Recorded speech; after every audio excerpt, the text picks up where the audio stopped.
Welcome, college esports fans, to Week 7, Day 2 of the League of Legends Spring Tournament here from the Pacific Alliance of Collegiate Gamers. My name is Jake at SupermanCasting. Casting alongside me this evening is none other than the play-by-play paladin himself, Ben Juhadre Sorensen.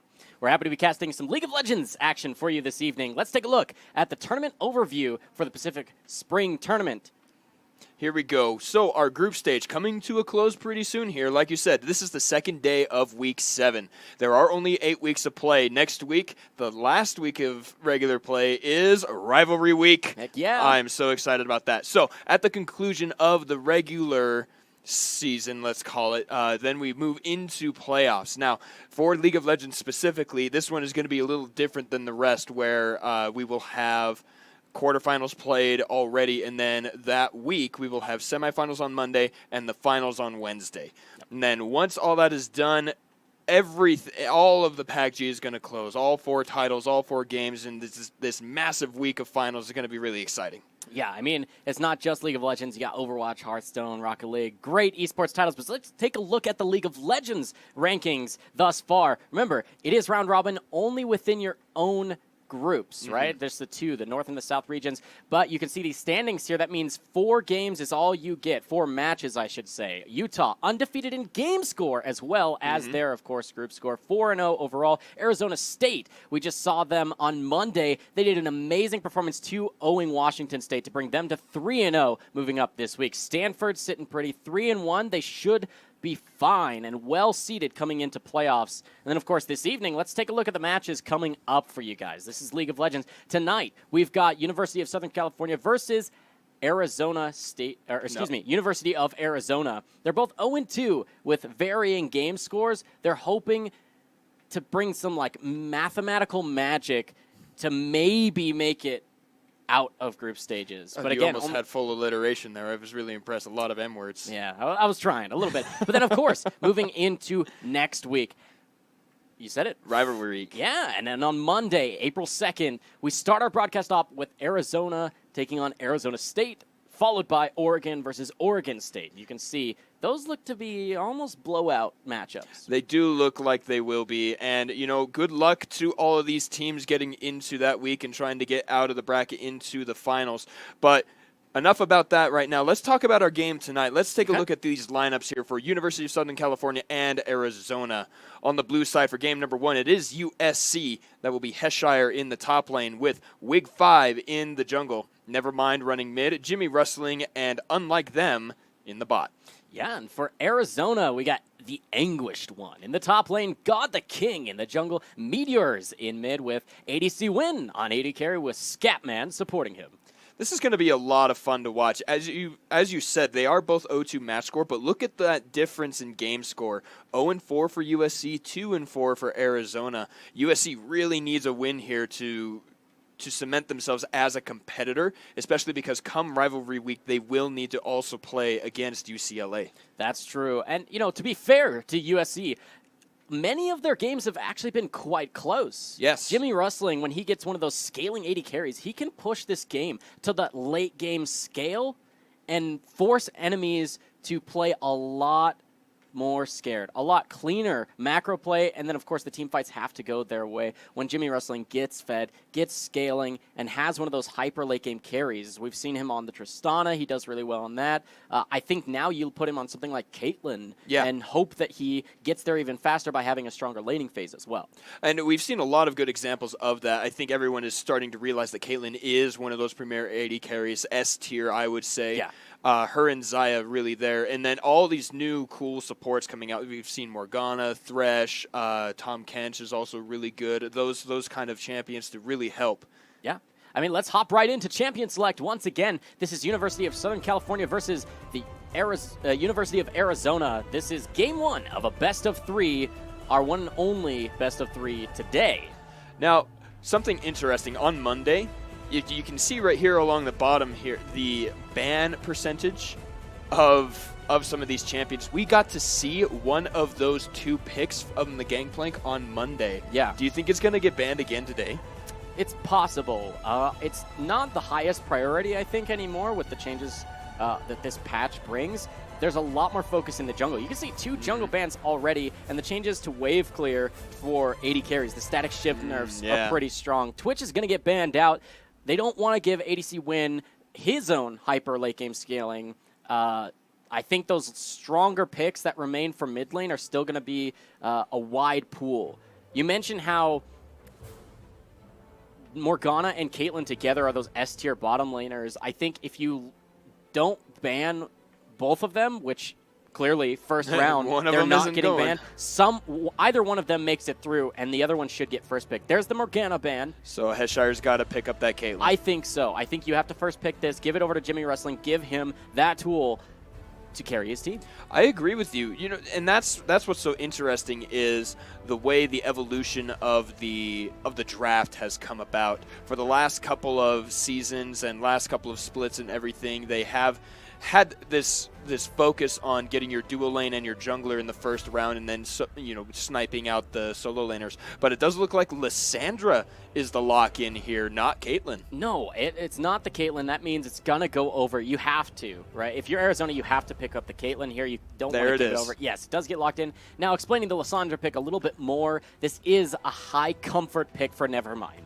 It's not exactly a meta pick, but this is his most played season after season ever since she's been released, really. It's been his favorite champion, his go-to in that mid lane. So a lot of it has to do with the fact that she's very self-sustaining, has a good escape, good crowd control to keep her safe, good wave clear, her passive giving her free spell every once in a while. It's just, I think that's one of the reasons it stays comfortable, is because there are a lot of things in her kit that make her effective in a lot of parts of the game.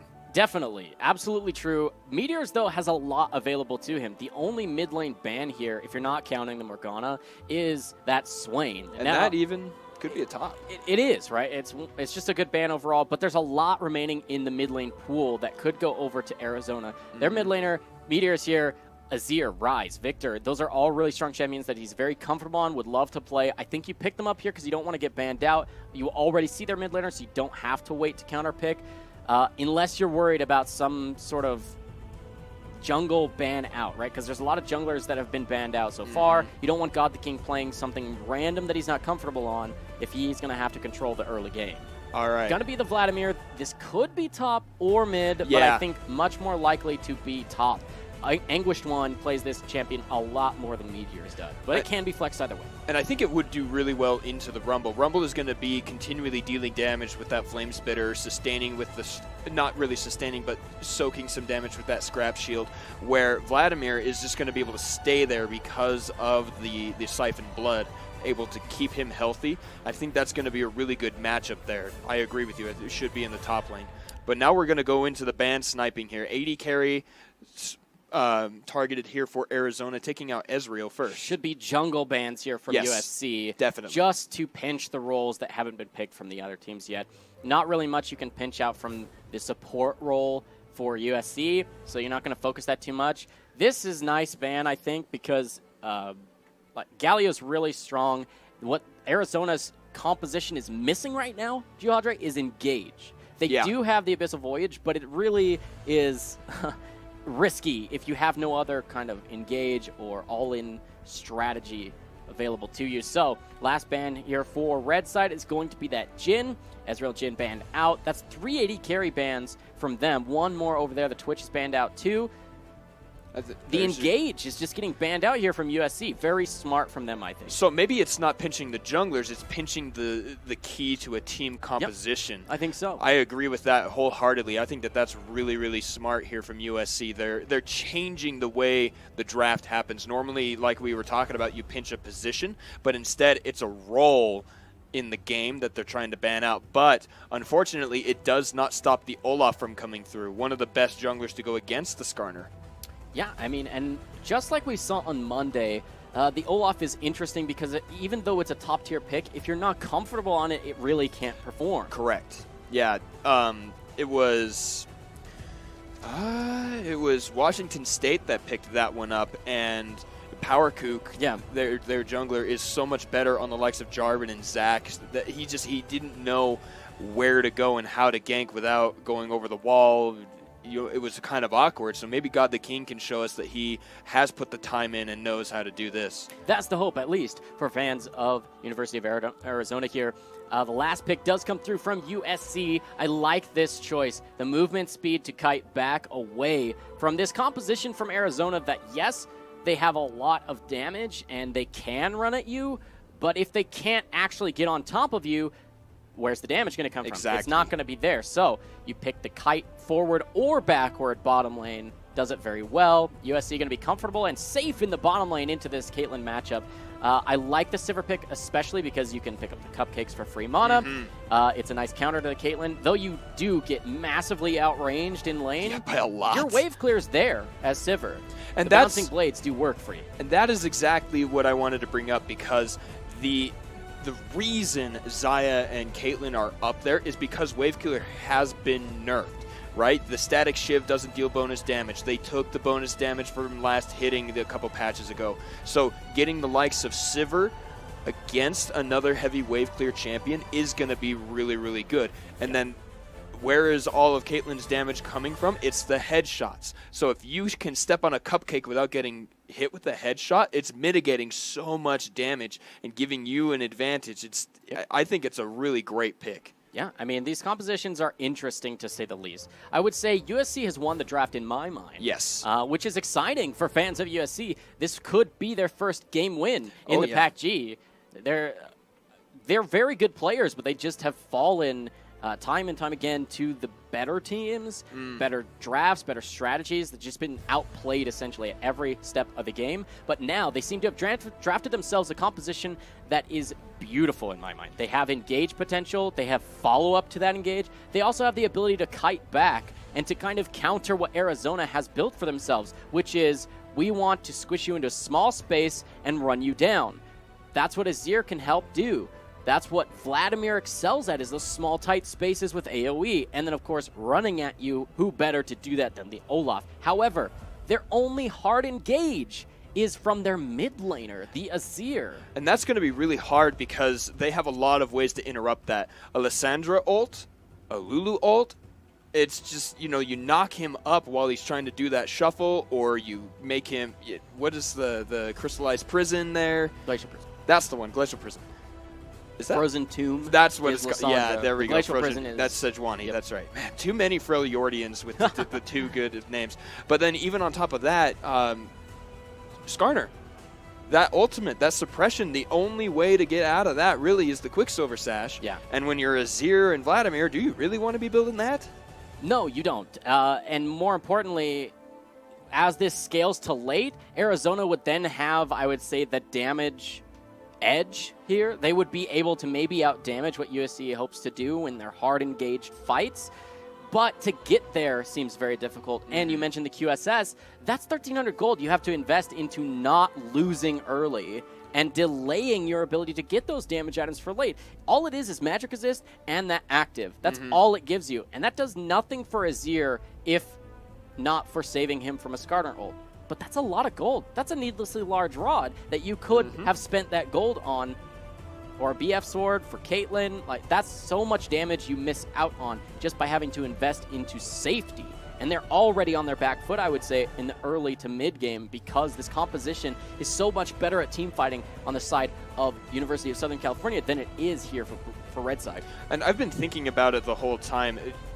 The way both teams need to engage is either with Azir or with your jungler. Olaf and Skarner are both going to be probably running Predator and running in there, but there are so many more ways that USC can make that effective. You have the Sivir ult for movement speed. You can slow people down with the Equalizer from Rumble. Yeah. And that you can, again, Lulu ult. If you ult the Skarner when he's in the middle of everybody, just boop, knock him up. Hey, you have your free pick of whatever target you want. There are just so many good ways, but Stackable. I'm not. Yeah, and that's the other thing. It's nonstop, but I don't see it from Arizona. I mean, it's insane. Again, this is going to be game one in a best of three. The Pacific Alliance of Collegiate Gamers. Our spring tournament has been explosive here for League of Legends in particular. Back and forth games, late game team fights that have just been a beauty to watch. Oh, yeah. And I expect that that's what we'll see in this game. It has to scale to late if it's going to be a close one. If it's not going to be close, it's going to be 20-minute victory. Well, we've seen a couple of those, yeah, too. we have. But it looks like this explosive catch-you composition with a stackable crowd control is absolutely there in favor of USC. Now, I do admit that Arizona's composition will, I think, scale pretty well. If they manage to run away with the early game, come 16, 17 minutes, if they've got their item and a half ready, where USC doesn't, I think that they have extra damage. You know, Caitlyn does have that range. Yeah. And Siver's the only one with the free cupcakes. Yes. Yeah, and a short-range composition here for USC absolutely puts them in the range to take that damage from Caitlyn, the AoE from Vladimir. Yeah, I mean, it could be that the scaling and the damage there that comes out from Arizona could be their victory condition, but they have to get there. They have to survive the early to mid-game. Now, they'll have lane pressure, the pushing pressure in, I would say, bottom lane, top lane should go in favor of Rumble, and mid lane should be in favor of Lysandra. But just bottom because lane, of the free AoE spells, push. But we're loaded here onto Summoner's Rift once again. This is game 1 between USC and Arizona. Both these teams 0-2 match scores. This could be the first game win for USC if they can clutch this one out. I gotta say, they've drafted the composition to do it. Like, yes, the short range composition could spell disaster for them in late game team fights. The damage that Arizona could ramp up to can be insane. Careful. Okay, now here's something they talked about in the LCS. When you take the Spire, they know. So that means that USC knows that all of at least someone from Arizona is over by their blue buff. Now, I like this decision. They're going to spread back out. They know that there's no reason to sit everybody in the brush because no one is going to go there. Instead, they're going to try for the invade. This is really on their risky. own jungle. They're just stacking. They're trying to see who's there, if anyone, still. But interestingly enough, yes, the 5-man invade gets spotted out in a way because of that Spire, but no vision was left on that side by either of them. Rumble face-checking into what could have been all 5 if they were that patient. Kind of risky, but he's at least going to drop a ward to make sure that the blue buff does not get stolen away, at least out of vision. Well, and that's the most important thing, right?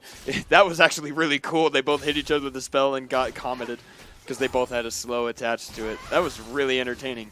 You need to know. You need to know if your blue buff gets stolen, because that means you need to go directly to the buff on the other side of the map. It's a really good way to know what your next move is. So I like the ward there, taking the Spire back. But you're right, it was a face check. It was completely blind and very, very dangerous. The level 2 came through early for Meteors, but he kind of loses the trade because he's tanking the minion wave. Kind of unfortunate for him. But 8.4? 8.4, the Azir. His soldiers do proc minion aggro. You can see Anguish One trying to be a little bit aggressive up there, but this seems a little crazy being up this far. Remember, Tom Kench can do a lot of work. Oh, misses the tongue lash. And, but he came close. Instead, he does pick up the Devourer, going to throw right onto a trap. The flash is burned from Jimmy Wrestling, and so is the Ignite from Scatman. Heal burned from Jimmy Wrestling as well. A 2-for-1 in summoner spells. Yeah, a little bit of a disrespect there, I want to say, from USC to be pushed up so far and not respect the level 2 came through first for Arizona. That's the name of the game for the bottom lane. I'm a sport main myself. I know firsthand how annoying it can be to forget about that kind of level 2 spike, right? If you don't back off when that third melee dies of the second wave, then you're in trouble. You're stuck at level 1, and you're against 2 level 2 champions. So much damage can come through, 2 extra spells, right? So it's ends up being 2 summoner spells for 1, and the Ignite is relatively low cooldown, buffed even here on patch 8.6. I don't think its cooldown got buffed. The Not damage the cooldown, did. just the damage. Yeah. But the cooldown is improved because of the spellbook. And, Superman, please, the trap placement underneath the turret, we saw that so many times on Monday. It was just so aggravating. It's so hard to see. I mean, more importantly about that Ignite spell, it's a short cooldown, shortened even further by the Unsealed Spellbook, but more importantly, the heal was nerfed. Yes. The cooldown was increased by 30 seconds in this patch. So that's a long cooldown to have to wait, and you're going to have Ignite before it every time if they're used simultaneously in any fight. Yeah, and I think that, so the reasoning in the patch notes said aggressive summoner spells should have shorter cooldown than defensive summoner spells. Yep. And I agree with that. You know, if you, League of Legends has turned into this way of rewarding aggression and forward playing, and kind of they putting in the base gates and everything, and backdoor bonuses and things. They're kind of trying to dissuade turtling and lasting forever, making the game too long. And so they put that buff in there very wisely to give Ignite users a chance to win against the defensive capabilities of Summoner Heal. Yeah, speaking of Summoner Heal, it's going to be back up. It's almost halfway back up here in the bottom lane. Sivir, though, pushed a turret almost the entire laning phase, falling behind almost 2 waves of minions. That's bad news here for USC. You know that you're already going to get bullied a little bit because of the range disadvantage, but you need to try and mitigate that as much as possible. And normally that would come from the jungle. Speaking of junglers, they're both on the bottom side here, Geodre. So Krug farming versus setting up for a gank here. God the King cannot use the Predator because he had... Oh, no, I lied. He does have boots in his inventory. So we might see the gank. He is leaving. So no ganks so far. First one is going to be really impactful. Speaking of impact, Heshire pushing out Anguished One. They're looking pretty good up there on that Rumble. Yeah, he does have that health advantage. He's going to push him out. We'll see if the Unsealed Spellbook swaps over for Teleport here for Anguished One so that he can come back to lane, or if he decides to hold on to that offensive spell. He does swap to TP, going to look to TP back to lane. Doesn't want to miss out on all of that experience and the gold and the minions crashing on the turret shortly. I think that's good news for Arizona. He's doing just fine farming against the Rumble. Yes, Rumble has the AoE advantage, can damage you without proccing minions. So totally fine for Arizona's top lane. But good on Heshire. He's the lowest rated solo queue in terms of solo queue player in this game, but he's doing pretty well, holding his own more than. I would say he's doing just fine in the top lane with his aggression up there. But it is a fight. Level 6s come through. Oh boy. Really close. The equalizer is down. Anguish One now has advantage. He is silenced. Oh, but here we go. Anguish One is hit with the Predator and smite for first blood. Wig 5. That had to have been the frame before the heal would have come through. That was insanely close in the 1v1. And then just coming in, smiting the minion under the turret. That's what it feels like. And Anguish One falls first blood with his flash still up. Man, that's got to feel really bad for Vladimir. But really good news for USC, looking to get their first win in PACG. Oh boy, this is only a level 5 God the King, so he is going to be ulted and polymorphed and killed. Unlike them picks that one up. Jimmy Rustling is going to get the movement speed from that passive onto Meteors. Wig 5 is on the chase. Blast Cone to safety. Oh, he is still chasing. I don't know, Wig 5. All right, he's going to get the Spire and a ward there on the blue buff. But now the ultimate terror of League of Legends is about to happen. That is a red buff Lulu. The ultimate terror, huh? I think it's odd that they didn't gift that over to Nevermind. It is his most played champion on the Lissandra. He's very comfortable in that matchup. He's winning in CS, or at least holding his own. And to be able to put him ahead against Meteors, who is also playing one of his most played champions, is kind of important. I don't think it's smart to just give that over to the Lulu unless you're really banking on having support items come through quickly. And by support items, I'm talking about you have Redemption that will help with your healing, so you're there's not a lot of burst here from Arizona. It's mostly that DPS, damage over time even, and so to have a Redemption is kind of important, or you can go for more attack speed. The on-hit magic damage that can come from other support items, and Mikhail's can help you from the traps. There's not really much of an argument for that, but there is an overall argument for this. Heshire beating the Anguished One down pretty hard. That Flame Spitter dealing a lot of damage, especially with that new item there, that Oblivion Orb, giving that flat penetration. Yeah, I wanted to talk about this item too, because oh boy, the flat penetration is there.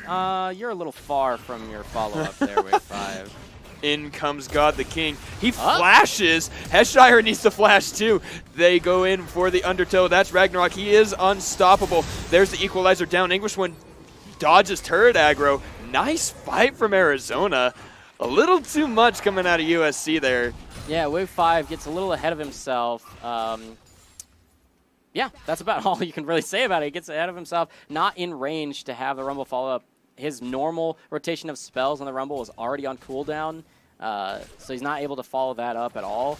This is kind of interesting, though, in the bottom lane. Jimmy Rustling's still here, sitting on Doran's Blade in 70 CS. That's a lot of gold in his inventory. He's sitting on close to 3,000 at this point, 2.5 or so. And so he's going to be very strong when he comes back to lane, but right now they can't take any fights at all against ADC Win. You'd just be spelling suicide for yourself playing Doran's into boots plus BF sword. That movement speed gets her in range, already punishing that range advantage a lot, giving herself a 2-wave CS advantage at this point. All right, so they're looking for a good back timer. Jimmy Rustling and Unlike Them want to go back, but they can't surrender that CS. Like you said, they're already a little behind, and so they want to make sure that they get as much as they can before going back. Here they go.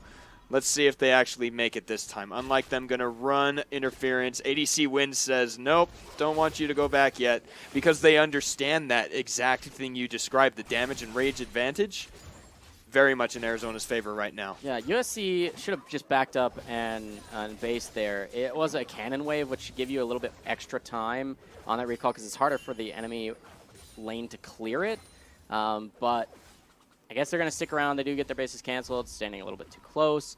But things are looking less quiet now. We had a little bit of an explosion over the last minute or so, then things quiet down again. Whoop. But now, with a Mountain Drake on the line and an advantage in the bottom lane, Arizona is going to be looking for that objective.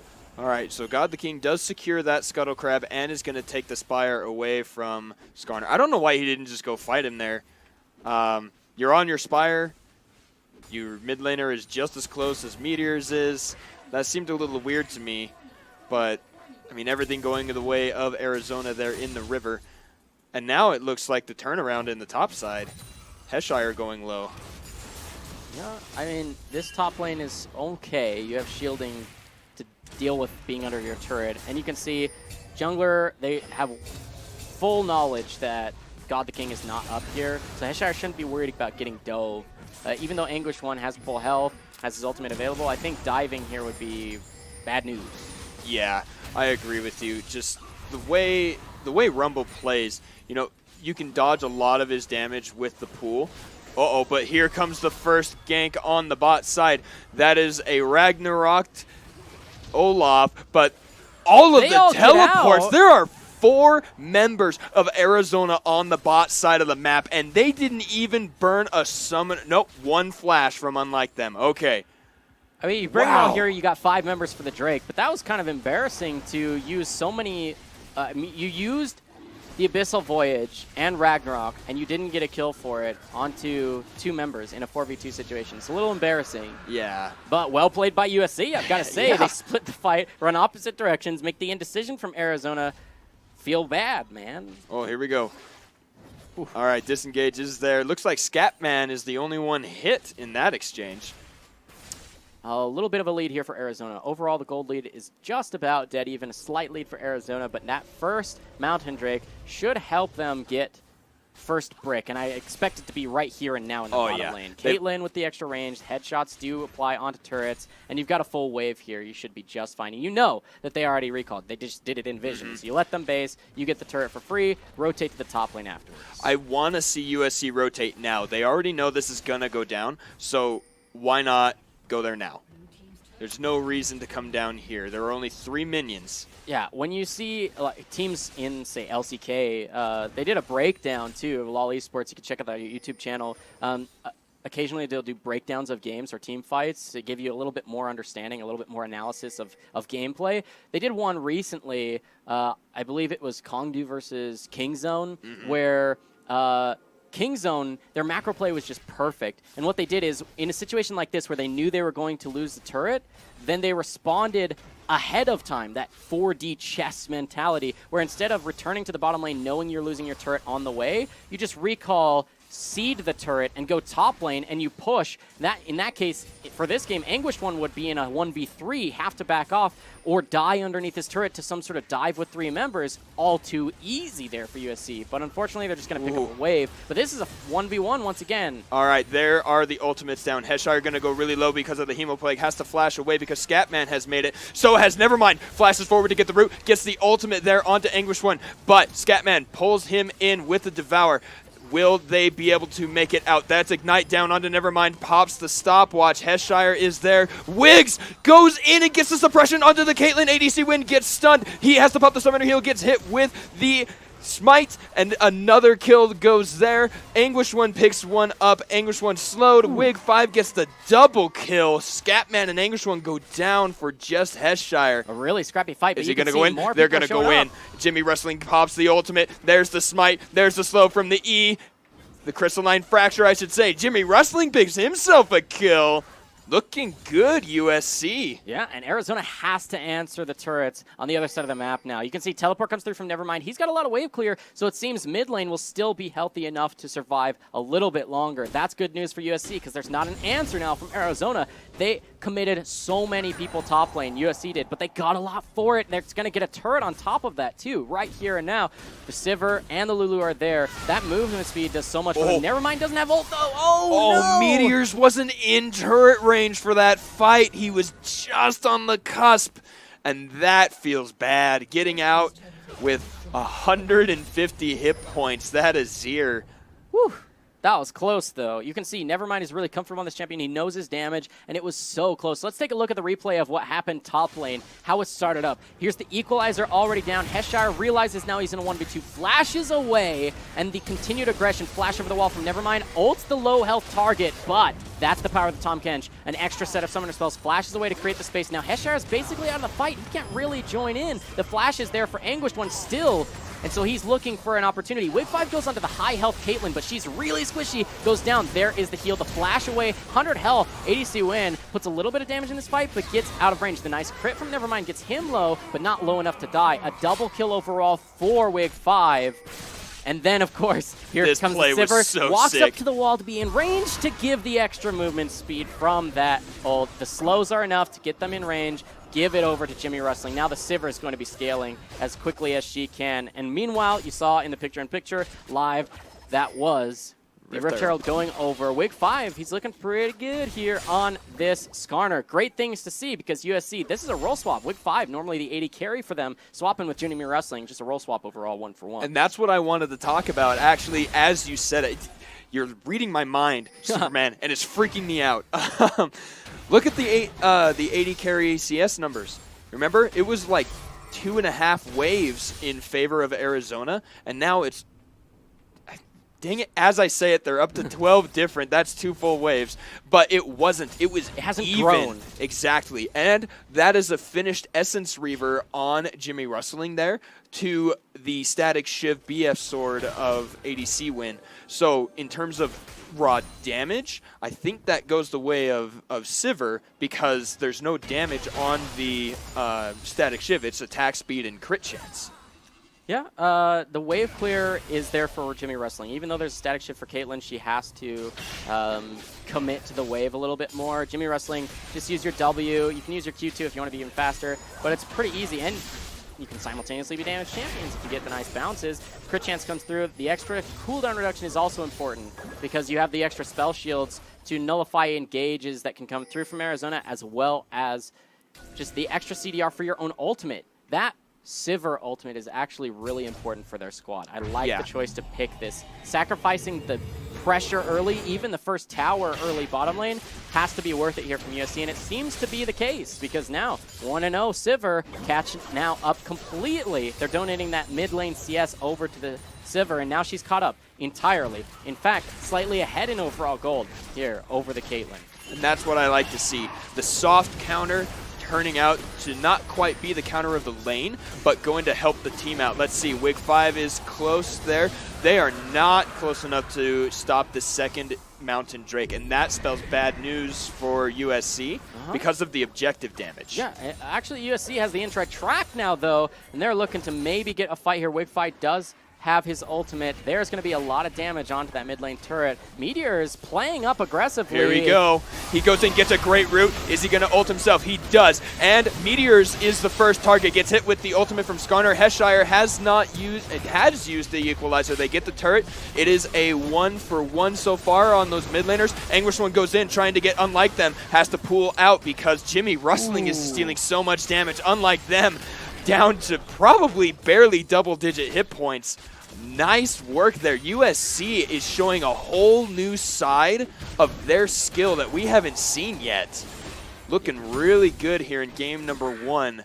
Yeah, I like their aggressive play, the nice flank there from Nevermind. Let's take a look at how that fight exploded. This is right when the ultimate comes through from Nevermind. He heals himself, creates that area zone of control, but he comes out onto the traps. That's the power of the Caitlyn that kind of just trade the mid laners. The mid laners did the same thing in this fight. One of them dove the back line for each team, right? And they pay for it with their lives. It's okay. But then you can see the re-engage here from Anguish when he goes in. The Proto Belt with the ultimate, getting, unlike them, so low. 300 health, down to just under 100 after that execute. Ooh. So close to getting that kill. That support's really squishy. The exhaust was there too and wasn't used. So either really good calculation on unlike them, the Lulu player, or you have to be worried about him not knowing what spells he has available and his positioning to stay away from the 100-0 potential, it feels like, that Anguish One can put out. So now I do believe Arizona misplayed that a little bit. Meteors and ADC Win appeared to not use their ultimates. We saw on the team fight view during that replay. I think if Meteors had ulted, 3 members that killed him would have been thrown away back into the rest of the fight, and he could DPS from the backside. Yeah, the turret was up for the entirety of that fight, so and then you're absolutely right. ADC Win getting that snipe out onto Unlike Them. Even if it doesn't land on Unlike Them, it's going to chunk whoever blocks it. So you either get the kill or you get the potential of another kill. And so we're going to have, I think they misplayed it. Yeah, I think you're absolutely right. You have to see a little bit more of this separation in these fights for Arizona. Arizona has to use that Azir ultimate to perfection if they want to win these team fights, because USC dominates fights that are in small, tight spaces, corridors, area of effect. All of them have these AoE tools that they can use to aggress onto Arizona. What Arizona does best is these scrappy engagements where they chase you down in either the side lanes or the edges of the fight, right? And the best way to do that is for Meteors to land that ultimate. Wig 5 is in trouble, but there's the equalizer and the wild growth. It looks like Heshire picks up a kill onto Meteors, and God the King is so desperate that he goes down himself. Heshire gets the stopwatch with the Flame Spitter open. ADC Win picks that one up, but is suppressed by the ultimate from ADC Win, and it looks like Jimmy Rustling is going to pick up another one. No, Wig 5 gets those. Double kill for the Skarner. He got caught. He did. It looked like he was getting caught, but he's the tankiest guy, and there's a solo kill on the side of the map. Look at the health bar for Lysandra. Oh, my goodness. She has 50 health now as I'm saying it.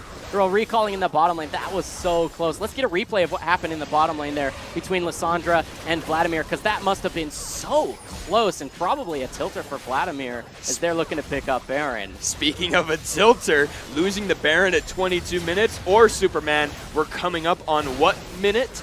23. The 23, baby. Yeah.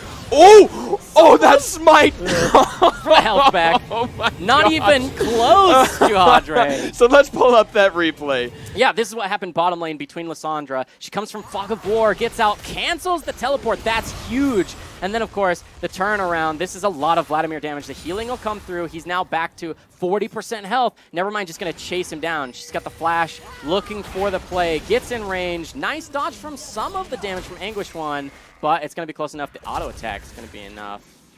Will she get the turnaround? This is the channeling not going to be enough. The flash forward. Out of range into the brush. So close. That was 40 health at the very end. Such a close 1v1. But Juhadre, this is insane to me. The team with 2 Mountain Drakes. 20% bonus damage to neutral objectives. That's the Baron we're talking about. Doesn't get the early Baron. It's actually the team with the short range 80 carry. That 3-man the Baron coming here. I mean, a 4-man if you count Lysandra teleporting in. Now, 23.5 minutes into this game, their gold lead should look larger if you're just looking at the scoreboard and you we're telling you that they just picked up a Baron, right? 11-5 in kills, 3-1 in turrets, plus Baron. Why is this gold lead only 2,000? It should be 3,000. It should be more than that. They need to pressure this objective. There's still outer turrets in every lane. Those need to fall here. But this could be God the King getting caught? Question mark. No. He got temporarily caught. He did get stunned by the crystalline fracture. Wig 5 and Jimmy Rustling were there. And now I think they're just going to meet up here with Heshire and 4-man this turret because Anguished One is strong. But that Baron buff stops his spell damage pretty effectively. Hello, Arizona. This is Macro calling.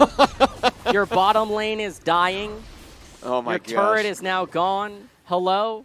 There seems to be a disconnect, Jihadre, because I'm not hearing any news back. A third in a row Mountain Drake. This one's actually going to go over to USC. That's good news. You don't want to give an extra 10% over to Arizona. Or if you ever misstep, they will melt objectives. So definitely. 30%. Like, think about that number. 30 out of 100. That's the number we're talking about here. 30%. True damage. Wait a minute.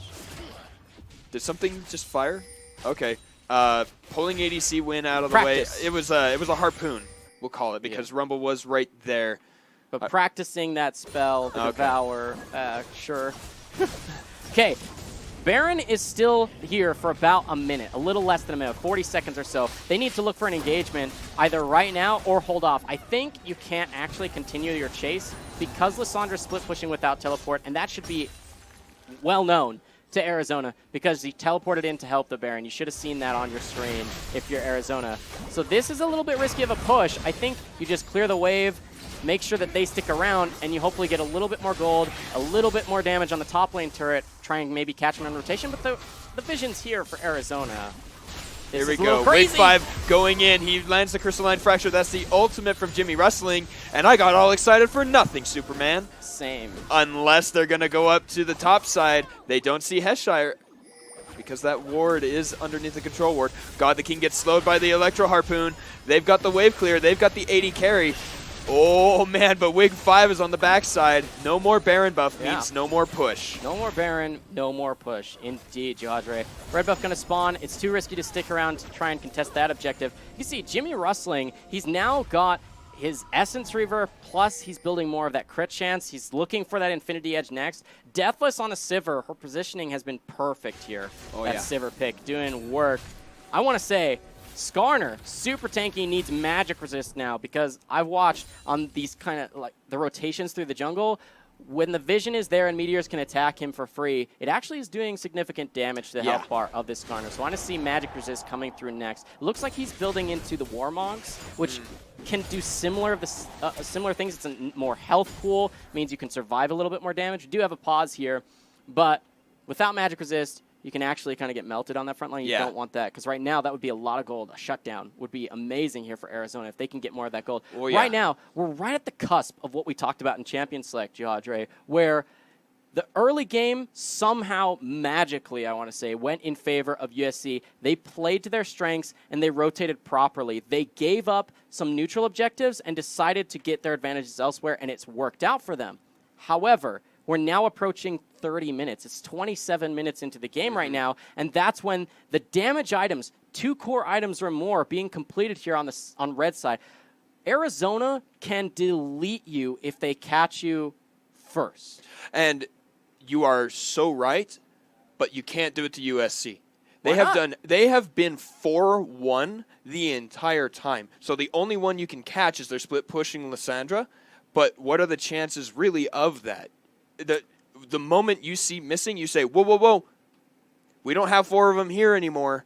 And so they're playing so much better macro than we're used to seeing out of USC. Even looking right here, we can see, you got vision all through the river there, a lot of it being USC's. They're ready for that. The last time the 4-1 split was a full-on fight, 4v4 and 1v1, Lissandra won it with 40 health left over. That is true. With using Flash.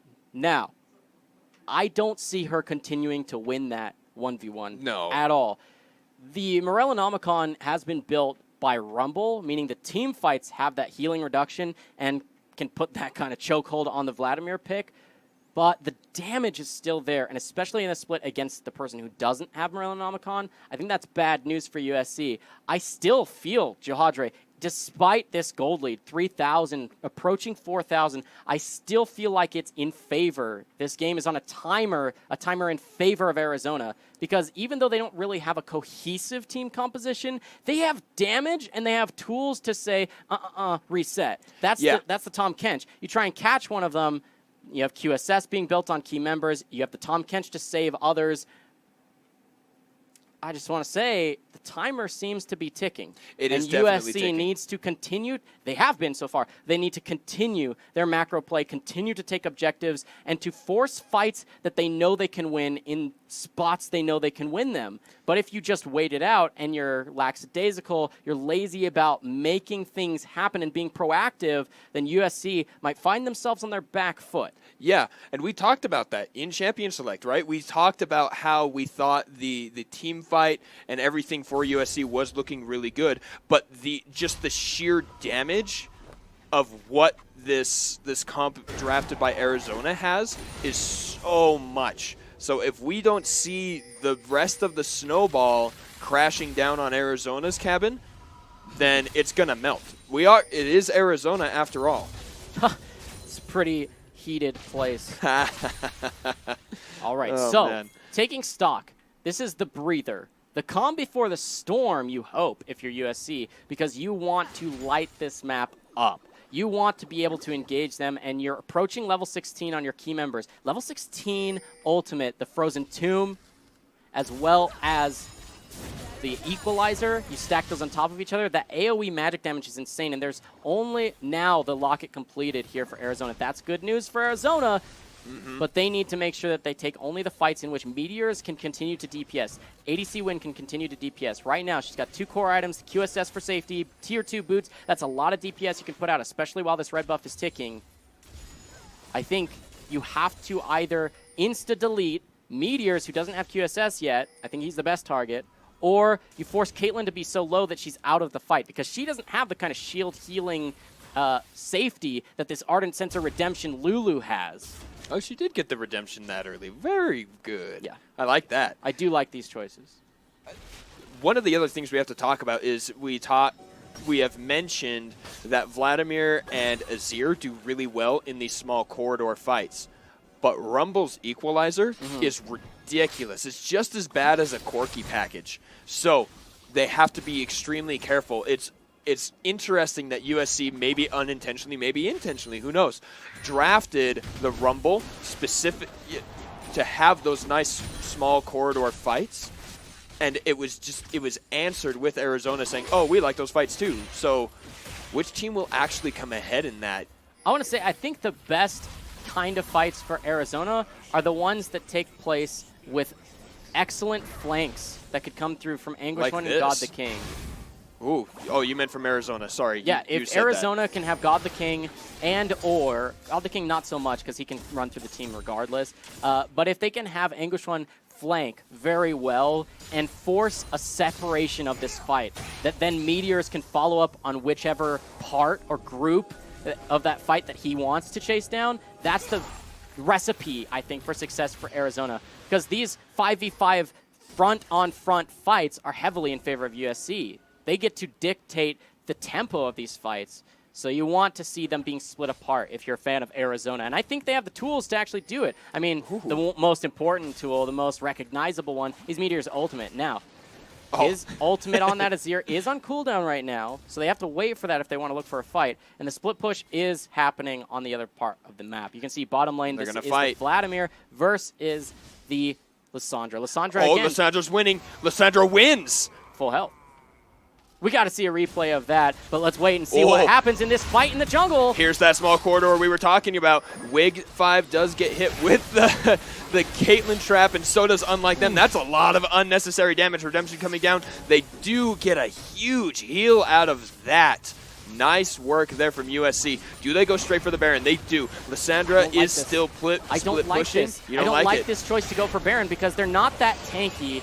Yes, they have the Skarner, but they're going to take a lot of damage, and debuffs that come from Baron that makes Meteor's damage that much more. I think you just go top lane with your 4 right here, push that lane out while you have the pressure bottom lane. They have to recall and respond to it. God the King has a blast plant if they actually start for this. Now it's gone. Now they could reconsider it, but Jimmy Wrestling took a lot of damage. They are going to go for it. Yeah, Wig 5 is there. Heshire is here. He's going to try and dissuade everything. We can see Nevermind coming up from the bottom side. I think now is the time. But they're trying to clear vision when they don't need to. It's already true vision. I mean, if you don't want to go for the 50-50, I respect that. And you're down a level from your jungle, so your smite actually deals less damage. So I can respect the idea of backing off. But if you're going to back off when there's a possibility of 50-50, I don't think you go back to it here, unless you think you can burn it faster. Ooh! Getting ADC win really close to dead. Nevermind is low, and now Unstoppable Olaf with the Ragnarok. He flashes in, he smites early, and that is a USC Baron. Olaf goes down, he gets the stun, but goes down to the Azir. That's the shutdown they were looking for. Anguished One is going up here against Jimmy Wrestling. Unlike them and Heshire, he is going to get the pool there, but go down to the Boomerang Blade. Meteors on the other side, though, takes down the mid laner. Jimmy Wrestling gets one more auto attack, kills ADC win in addition to the Anguished One. But now Caitlyn Trap means nothing to unlike them. Flash forward, Meteors gets a nice Conquering Sands. That's a triple kill. Heshire underneath the turret. There's another Conquering Sands with the Shifting Sands. Quadra kill for Meteors. Yeah, these extended fights that get split up and scrappy, that's how they play out. Arizona wants these types of fights. Now, let's take a look at the replay, Juhadre. This is that Baron fight. Let's get it on your screen. There is the smite that was in favor of the Skarner. He's the first to fall in this fight alongside the junglers just get deleted out. Meteor's going to chase down the Lissandra, and this means the Vlad is 1v3 up here. This is a really nicely played. Jimmy Wrestling willing to be aggressive. The nice choice by Scatman to communicate to get on over there. This is going to force the Hourglass so the Anguished One doesn't die AoE, but he's too far up. And now Meteors is on the side. I think he should have used the Blast Plant rather than his cooldown, and that would have been cleaner here. But speaking of clean play, the Quadra kill is how he'll clean up this fight. And that means not a single Baron buff remains on the team that actually ended up getting the Baron, Juhadre. So that's pretty good news. Though, back on live, that was a steal here that came through for USC's jungler. Keep going. Steal. Oh, he got the Tom Kench instead of God the King. Not really sure what he was looking for there, too. Yeah, if you're ulting as Skarner, you need damage to be happening while they're suppressed. You just had a Lulu there. I understand she has a little bit of AP from her support item, as well as the Ardent Sensor, but she doesn't have Ignite or anything. She's not going to actually delete someone. Now you're missing that key spell for the next little while. Oh, the good news is he didn't flash for it. I mean, that's the silver lining about it. Yeah, exactly. That's what I'm saying. Is he didn't have the flash to use, so he didn't burn it unnecessarily. The silver lining is he didn't go complete potato. Yeah.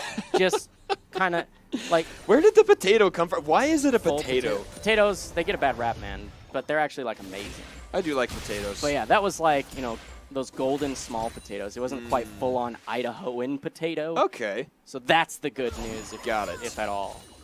Now I'm hungry. I want a potato. Want potatoes? Feels bad, man. Yeah. Okay, so looking back here in mid lane, you can see the Caitlyn with items. She was kind of in trouble that fight. It started out with Lissandra ulting with the Frozen Tomb onto ADC Win. Very quick QSS, so good on ADC Win to not just like get deleted out there and actually put the pressure on to Nevermind to back away. So you can see this Caitlyn is very comfortable. 2 crit items with the Infinity Edge means she's nailing people in these fights. So much damage can come through from very far away, and now with a 6-2 Meteors, he got a lot of gold from that last fight near the Baron.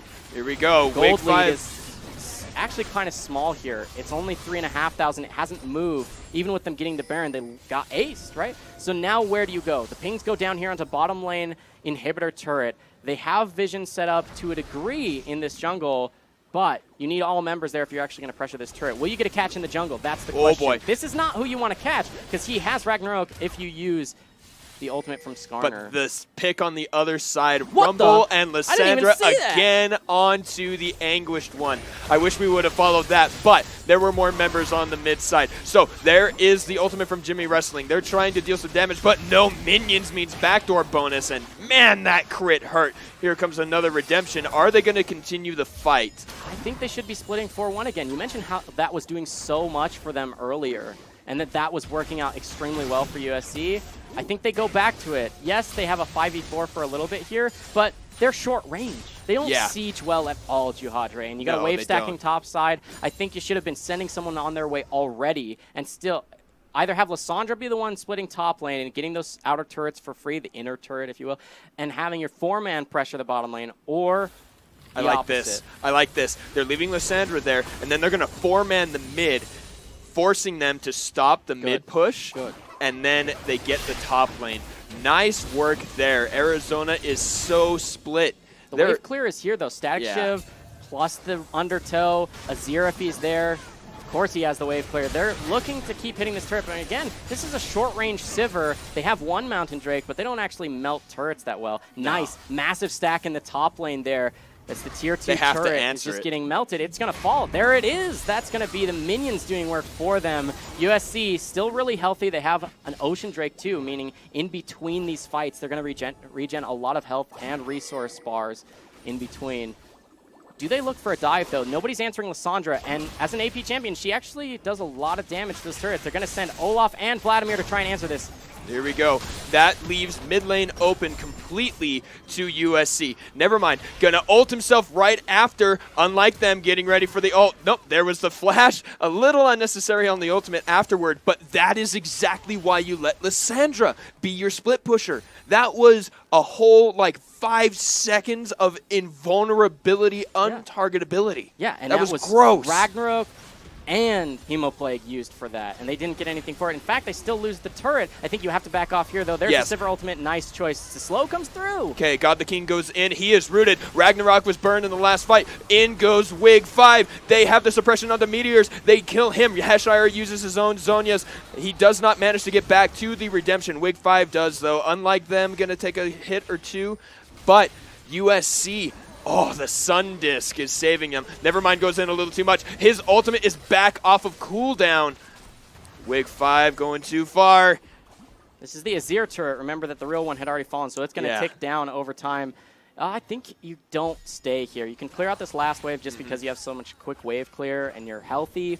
You're not really worried about getting TP'd on or anything like that. There's not even a teleport here for Arizona. I would But reset. I want to see that fight again because it looked to me like Meteors used Cleanse, not understanding that Cleanse doesn't work on Suppress. And that's maybe going to explain why he doesn't have a QSS here, which I think is Arizona's bane right now, is that there's no QSS on their most fed member. He needs that item or he needs to play so far back. Or ult. If you channel your ult, if you start the animation of your Shurima Shuffle, if you will. The Emperor's Divide. Yeah, the Emperor's Divide. If you channel it and you start the animation right as you're getting suppressed, then you can knock you and the Skarner back into your team so you're safe. I think that's the only way out of this choice not to build QSS, and it's really scary. If I'm talking as though I'm an Arizona fan, I say, dude, Meteors, I need you to build that item because if you die in these fights like that last one, it's game over for us. We need you, and we need you to get that quadra kill again. We need you to pentakill. We need you to team wipe. And we can't do that if you just get flashed on every single time. You can see it's about 3 minutes before that flash comes back up again for Wig 5. But between now and then, it's really just the Banshee's Veil that does it for you. And there's so many actual tools, spells, if you will, for USC that can pop that Banshee's Veil. It's really scary. Meteors, you need that item or you need to play perfectly in your positioning as though you don't have it. There are a lot of things we need to talk about. We're at 39.5 minutes. That means if they wait another 25 seconds, that's going to be a 40-minute Baron, and the Elder Drake is alive. And USC right now, that 3,000 gold lead that was pretty stagnant for a while has increased to about 6. So we can see these completed items coming into the inventories of the USC Trojans. They are looking like they're ready for these fights. They're ready to close out this game. Started up the Elder. It's going to deal a lot of damage since they already have 2 elementals. It's going to take a while to do as... Okay, Good I vision. lied. I forgot about the Mountain Drakes. They're just melting it away. That's going to be Look at that. Elder. That's free.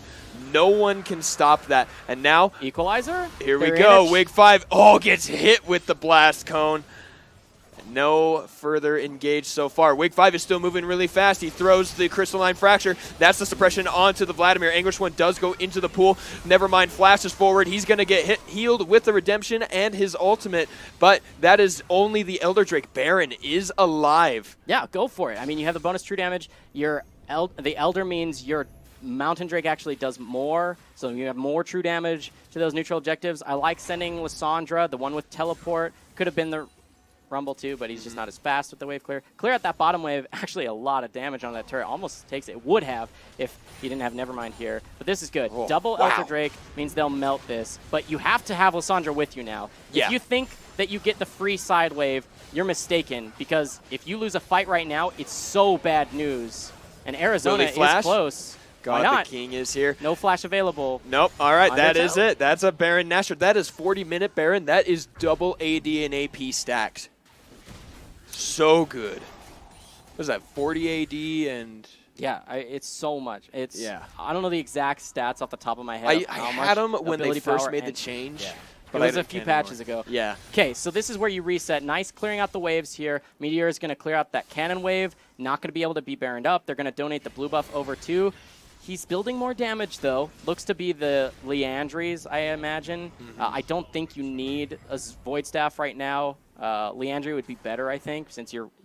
Ideally, as a Azir, you're looking for long engaged fights. That's what Arizona does well, is split you up and chase you down. They're very good at that. Whereas USC, I've said this a billion times this game, I feel like, they're very good at just running at you, locking you down, and bursting your face. So if you can avoid those situations and create your own engages as Arizona, that's very good news. And actually, around the base is the best place for Arizona to do that right now. Yes, the Baron buff is there. The Elder Dragon should be off in just a moment. But between now and then, things are pretty good for USC. The double cannon wave right here. Baroned up. These Triple. minions. Oh, that is. Oh, wow. The dream is to have. It doesn't stack anymore, but I was going to say having a banner on one or two of those would have been so disgustingly Flash fast. available for Wave 5. The QSS is only on Caitlyn. Oh boy, here we go. Caitlyn there. Never mind. Flashes in. Looks like the fight is starting. That is the immediate kill onto the Anguish One. Meteors doesn't knock anybody away. Instead gets killed. Jimmy Rustling now on the double kill. Wig 5 and Jimmy Rustling want more. ADC win. My. He manages to get the triple on the fountain.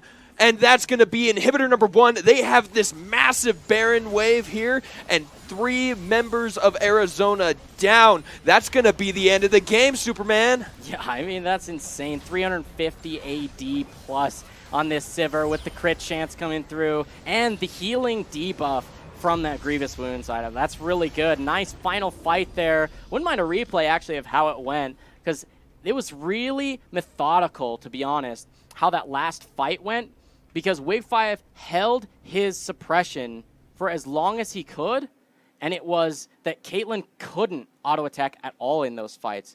She started, and it was the flash forward from Lissandra that made her have to QSS.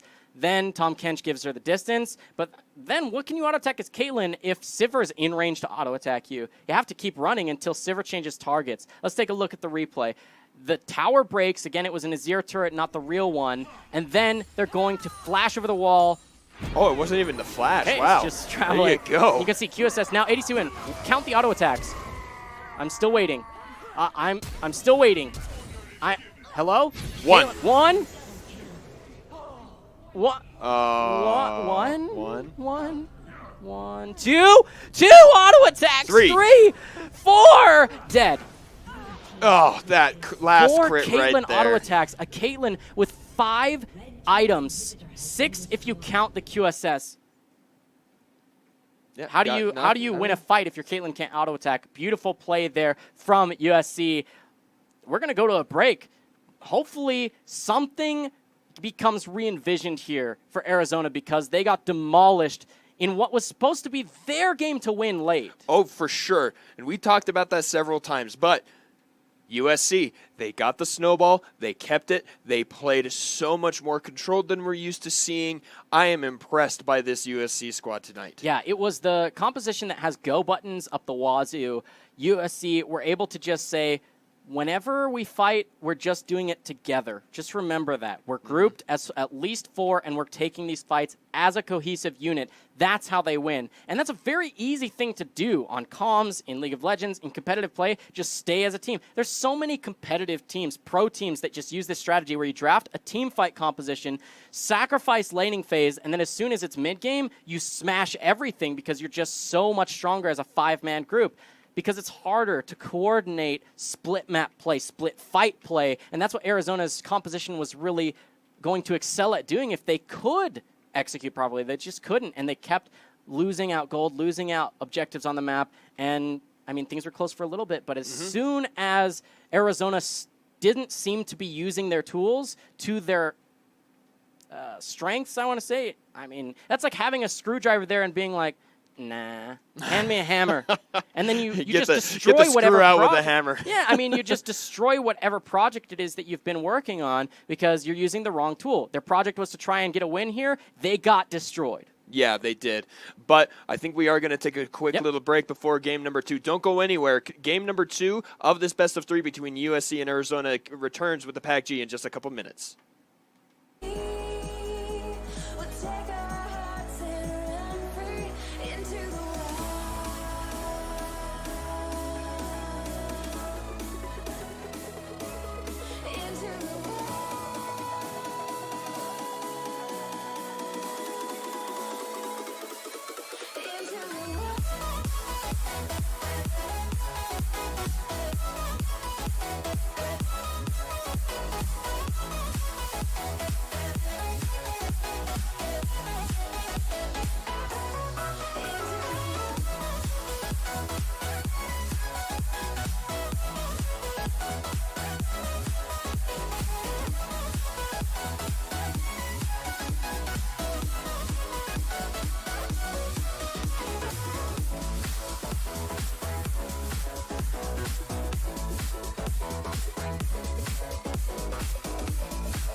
Welcome back, college esports fans. We're happy to have you along for Week 7, Day 2 of the Pacific Alliance of Collegiate Gamers Spring League of Legends Tournament.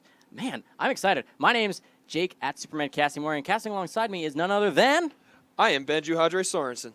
And we're super excited for Game 2 of our Best of 3 this evening. It is University of Southern California versus Arizona, University of Arizona. Man, Game 1 was extremely close until those team fights just got blown out of the water for USC. 23 minutes. I was just talking about how, yes, these are some of the lower teams in terms of their match records for PACG, but this was some really clean League of Legends. Yes. And I want to say that USC, I'm really sad that it's extremely unlikely they'll make it to postseason for PACG. I'm sad because that game we just saw was some of the most immaculate play from this squad, from any squad in PACG that I've seen thus far. Because very rarely do you see, outside of high elo competitive League of Legends, I'm talking NALCS, LCK, don't give me the memes about NALCS, higher level quality. NA greater than EU or whatever. Okay, I'm just saying, outside of actual professional League of Legends, you don't often see teams say, we will intentionally lose battles to win the war. And that's what USC did. They said, we know we drafted a losing lane bottom. We're okay with this. And then we win by grouping up and fighting. Not grouping up and sieging, but grouping up and fighting in spots where we've secured the vision. They did that. They did that well, and they brought out the win. I want to see them play to their strengths and avoid weaknesses in a similar fashion for Game 2 if they're going to bring out a 2-0 victory. And I mean, congrats there, USC. First win of PACG. Their entire performance here, looking to bring it. Now, Game 2, 1-0 is that game score out of this match. I'm really excited here. So you talked about playoff dreams. USC, they need to 2-0 Arizona here, and then come rivalry week when they play UCLA. If they play the same caliber of game as they did game number 1 here, that keeps that dream alive, because then they would be tied 2-2, or rather tied 2-2 with UCLA with the head-to-head against them. Yeah, I mean, and then you look at game score, all these other tiebreaker things, maybe even a tiebreaker game. Things could get extremely close when it comes to the standings coming into playoffs here. I'm super excited. The ban against Meteors is Azir, absolutely called for here. I'm happy to say that that's come through. If you're a USC fan, these bans make a lot of sense. Oh, I mean, if you're a USC fan, you're sad. If you're an Arizona fan, you're happy. But you're right, they do make a lot of sense. Why would you not ban those? The Lover's Lane is available. First pick Xayah means you either pick ban or know that you're going to play against the Rakan with that pick. So now I think you take Caitlyn Morgana, because both of those are available. That's what I would do. You know you're playing into Lover's Lane and you don't want Rakan, which he's not really just amazing on his own. He's good, but he's not amazing. Not S tier. You take the S tier picks. Yeah, definitely. So the Morgana is locked in. I think that is really wise. We've seen just how effective that is, and paired with the Caitlyn is even better. Able to put those traps right underneath that Dark Binding that lasts for eternity. So you will be double crowd controlled. It's, oh my gosh, it is so annoying. But good adaptation here. I do want to see the Rakan locked in for Arizona because, like you said, it is an amazing combo, and there's no reason not to pick it if it's available. Yeah. The Lissandra was banned out. Last time that was the first pick for USC. So much was, like, focused onto that, and it did perform. So I like that that's banned away. Why do you pick the Braum? Now, I don't want to say Braum's a bad pick. He's not. But if you have Lover's Lane, it can be really strong. Despite the nerfs that they got in the most recent patch, they're still a really strong duo, and the engage potential is what Arizona was missing last time. Braum can kind of engage, but it's from the range. His peel, I should say, is a lot better than Rakan, because Rakan you have to use his engage. You can use it for peel, but then you have to have engage elsewhere. Yeah. Whereas Braum can do a little bit of everything, but not as well. Right. So he's a little bit more of a hedge your bets champion. And that's what meta is, right? Most effective tactic. Yeah. And so, it's not the most, but like you said, he does those things just not as well as Rakan can in terms of engage. So it's not a bad pick, like you said. I don't like it.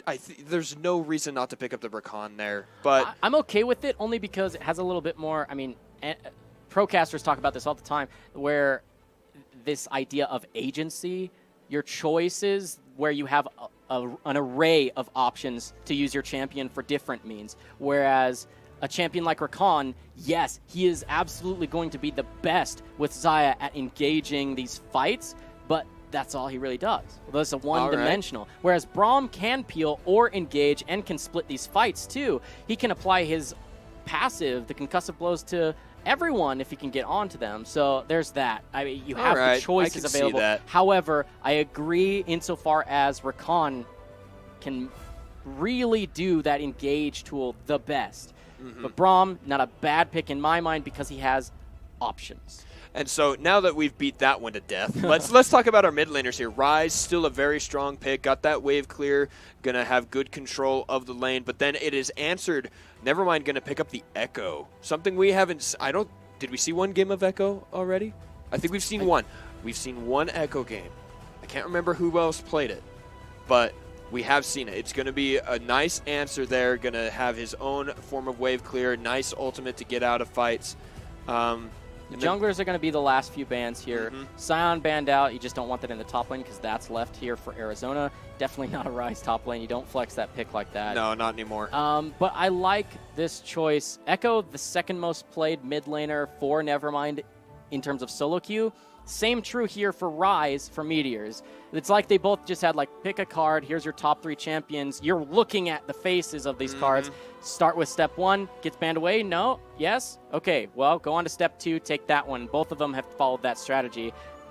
Not really a care in the world whether or not it fits your composition or not. Yeah, for sure. So now it's going to be the jungle pick. This is Volibear. Could be top lane, but I doubt it. I think it's better in the jungle. But there's some strong jungle picks available. Olaf's still on the table for God the King. He did play it last game, and I think it wasn't worth picking. I think he needs something with more engage, more mobility, not just run at you, because it's hard to, unless you have a lot of games played, unless you have a lot of experience, it's hard to decide when you can actually run at someone if you're not super fed. Right.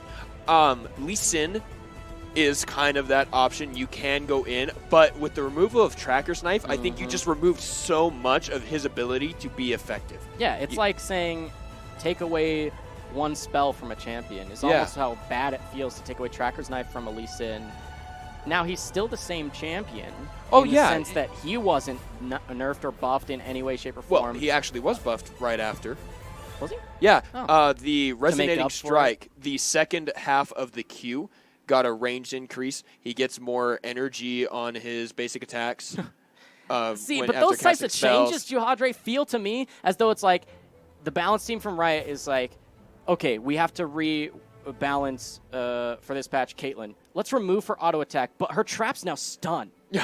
And they stun for 2 seconds. I didn't say it was a good I know, you're not saying but I'm just saying, like, you take away Tracker's Knife and you give him a little bit of extra damage, some more energy, it's like, whoop-de-doo. Like, thanks for ruining my champion and then giving me, like, Scuttle Crab. I don't know. It's these things don't compute for me. But let's look at these team compositions in general, Juhadre. Now that the draft is complete, they're going to trade around these to their proper roles. It seems that Arizona said enough with the damage champions just for damage's sake. Let's try what USC just found success on, which is the are you a champion on my screen? If yes, flowchart says engage on you and kill you as a 4 to 5 man squad, ready, set, go. USC, similar actually. Stronger lanes in the stronger lane bottom. They have that S tier combo. The shove should be just about equal in mid lane. Just about equal in top lane. It's the wet noodle fight between those two tanks. I think the early game is up to these junglers. Bottom lane should be in favor of USC. Do you play around that if you're Wig 5? Look for the dives with your passive, the volley there. Black shield even, so that you don't get stuck under the turret. Pretty good dive setup if you ask me. Or you can say, bottom lane's going to win anyway, so I'm Wig 5. I'm an armor bear. There isn't a zillion here to stop me, so I get to decide which solo lane to go for. But speaking of junglers early, I gotta say, Lee Sin, one of the best champions in the game, early game, for making things happen. The most mobile, and he has insane power in his first few levels. Oh yeah, 3-6. It's because his level 1, even if you get that sonic wave resonating strike, it has execute damage. So if you gank on a target that's already hurt, you throw that, it lands, you fly across the lane with the increased range they gave it. Woo! My body is telling me no. Remember that old meme? Oh the my Lee syndrome, gosh. right? The Lee syndrome. We'll see if that happens here. But that's the power. If you have, it was so much easier. I remember back in Season 3, you could start with 100 AD on a Lee Sin. That's insane. I've seen it, and I fought it, and it sucked. Did you fight it, or did you die to it? There's a difference. Both. Okay. I did both. I lost level 1, and then later on in the lane, I did get advantage. Okay. But because Lee Sin doesn't scale.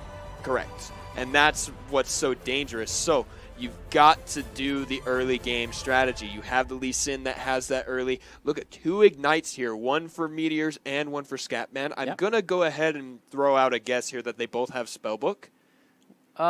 Not necessarily for Scatman, but almost certainly for Meteors. Yeah. It's a guess, prediction. But that early aggression, when you have the ignites, when you have something like a Lee Sin, I think you leave your Ornn alone and you gank on that bottom side where you already have the ignite. Fair enough.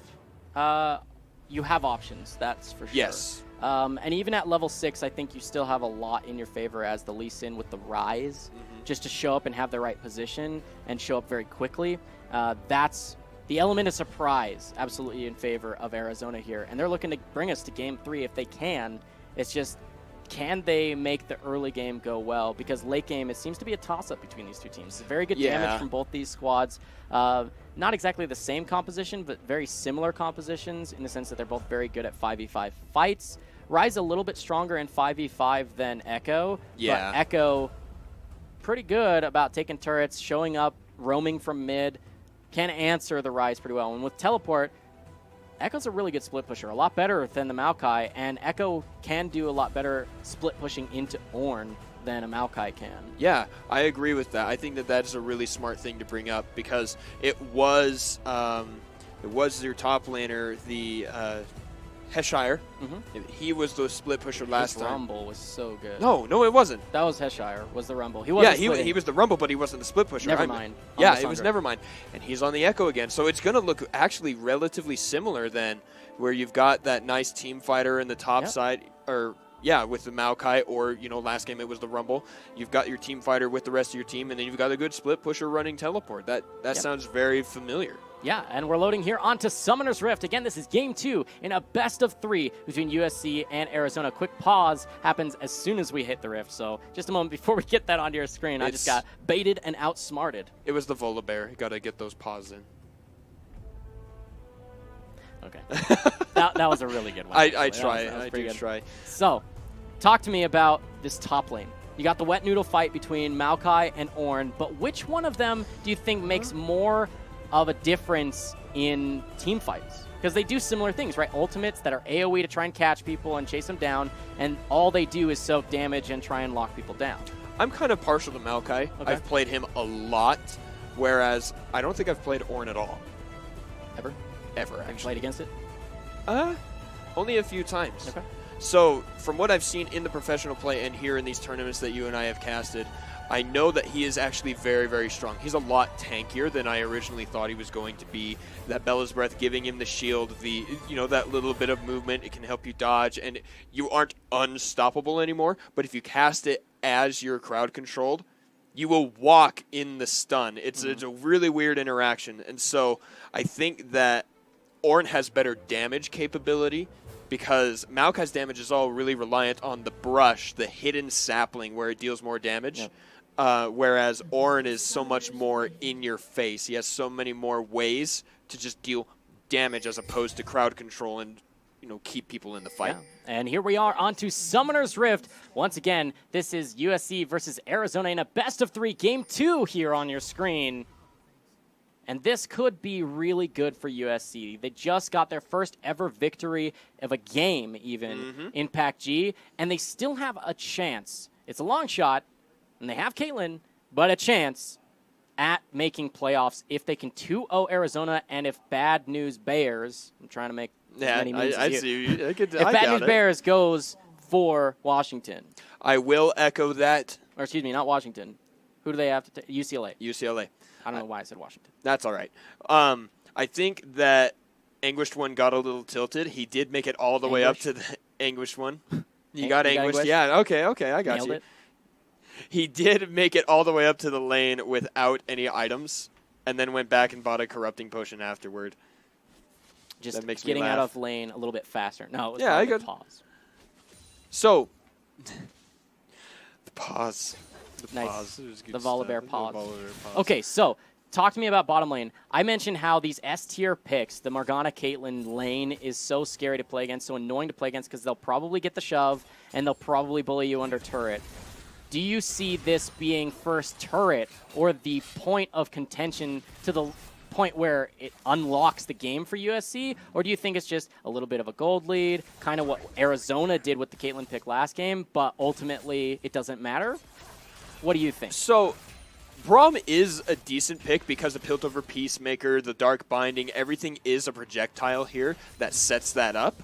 So, there it is. He puts up the shield. He is going to land the Winter's Bite. I think that Braum will be able to stave off some of that aggression that ADC win last game, like you said, on that Caitlyn is going to have. Go forward for it. No headshot. Too far. But Braum will do a good job of kind of stopping that, being able to help shove the lane, because when your support isn't squishy like Rakan or Lulu or whatever else there was, Scatman can put up that Unbreakable, stand behind me, get extra resistances, and be able to take an extra hit or two. And so it may just be exactly what God the King needs to get this first gank off. He's spending a heck of a lot of time here, but it's mirrored on the top side with Volibear.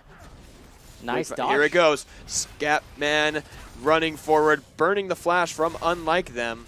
I don't think you have to flash there. I didn't get to see if he took Black Shield yet, but yes, you'll still take a lot of damage while you're still in range of like auto attacks from ADC win and whatnot. But because you don't get rooted, you're not worried about actually dying. I think that was a little bit too antsy of a flash. I would have liked to see him hold on to that. Nice dodge means he doesn't take extra damage from Winter's Bite, gets slowed in the first place, but I don't think you flash there, and I'm actually really sad that he did, because Lee Sin should be able to just turn back around because they have pressure in this bottom lane. Now they're being pushed into the turret with a healthy. They have healthy champions. They have their cooldowns, and they can just flash them. They have Ignite too. This is where now with Morgana's Dark Binding down, there's the flash. Now the Black Shield does come out. Jimmy Rustling is level 3. That means he will have the but Summoner Heal, maybe. There it is. It is burned, but First Blood still does go over to both, actually. 2 kills, and God the King has one more hit. He manages. He gonna make it out. He does. What a... almost stepping on the trap there, too. Doesn't deal damage. So doesn't it deal damage? No, I thought it does a little bit. No, not anymore. Okay. Used to. Yeah, I mean, that was really close. I think that was precisely what I was talking about. You use your flash when you don't need to. You're going to die when you need it. He needed it. Also, Jimmy Rustling didn't respect them enough to just flash instantly out of the way. I think you hold your heal. That was a really nice gank path. The flash was used. Hold your own spells so that you have at least summoner spell advantage for the next little bit, rather than using your own and still losing stuff for it. So nice double kill, though. 1 kill credit to Lee Sin, 1 kill credit to the Xayah. That's going to be BF Sword versus Doran's and Consumables. They have full control of this bottom lane when it's supposed to be the Caitlyn Morgana in control of bottom lane, but now they're just down way too much gold. And so that's the Braum. He was able to jump forward onto a minion, start the concussive blows passive, and they waited out the Black Shield.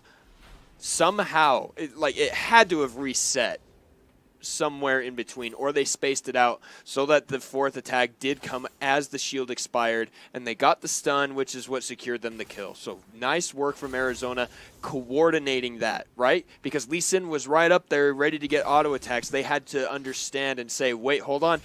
It was actually only the crowd control of the concussive blows, the passive. That was the only crowd control that actually came through onto Unlike Them, because the Winter's Bite and Tempest was used during the duration of Black Shield.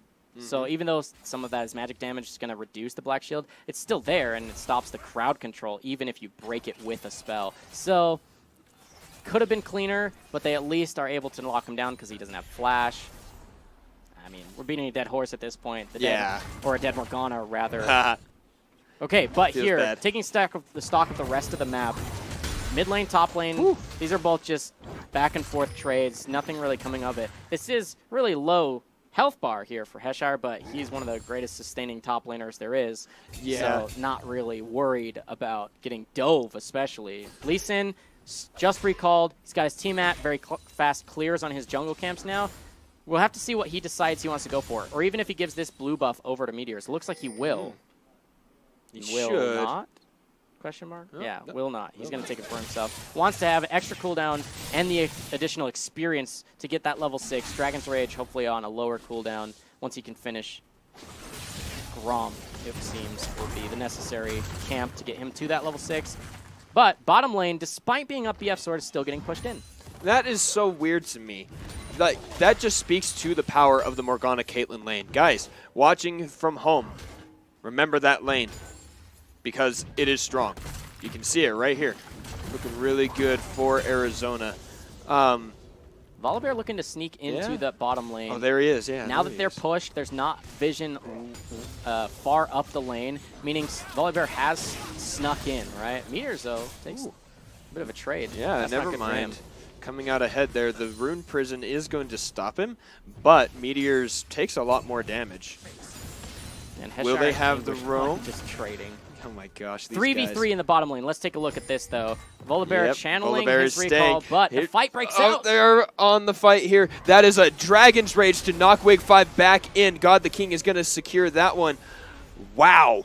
Level 6 from that jungler. Looking good. This Lee Sin turning out to be a better pick than we thought it was going to Or be. at least being played very, very well. Good on God the King. Ooh, Oh, boy. This should be a kill, right? No. No, he no does way. dodge out. That poor little sapling isn't going to find its mark. Anguished One makes it out alive. Going to heal up here. The only problem with Orange passive, he can build items from the lane, but it does not refill your potion. No, and That would be or your broken. health and man. Yeah, it would be broken. If you could insta-base, essentially, basically a free recall plus teleport, that would be a little bit more. But you mentioned the Ornn and building items. He does now build just a little bit more mana for himself. That Sapphire Crystal going to come through. But because they have the Ornn, if this game goes super, super late, yes, these team compositions do pretty much the same thing, but you're going to have 7 item, essentially. 7 item blue side, 6 item red side. But let's take a look at the replay of how that fight happened bottom lane. The nice gank into counter gank that just went wrong. Level 5 is Wig 5. He runs out, but there's the concussive blows. Nice flash, Dragon's Rage. Get him out of his team's range. Yeah, the Black Shield wasn't there on the right target. Here we go. Nevermind jumps in there. Anguish One is going to be next to go down. Heshire picks that one up. A good setup. Flash is used from Nevermind, but... And Heshire. Oh, and Heshire. There it is. Yeah, it is on cooldown. But why not go for it? I mean, Yeah. you know that if you use your spells, you're going to get the kill.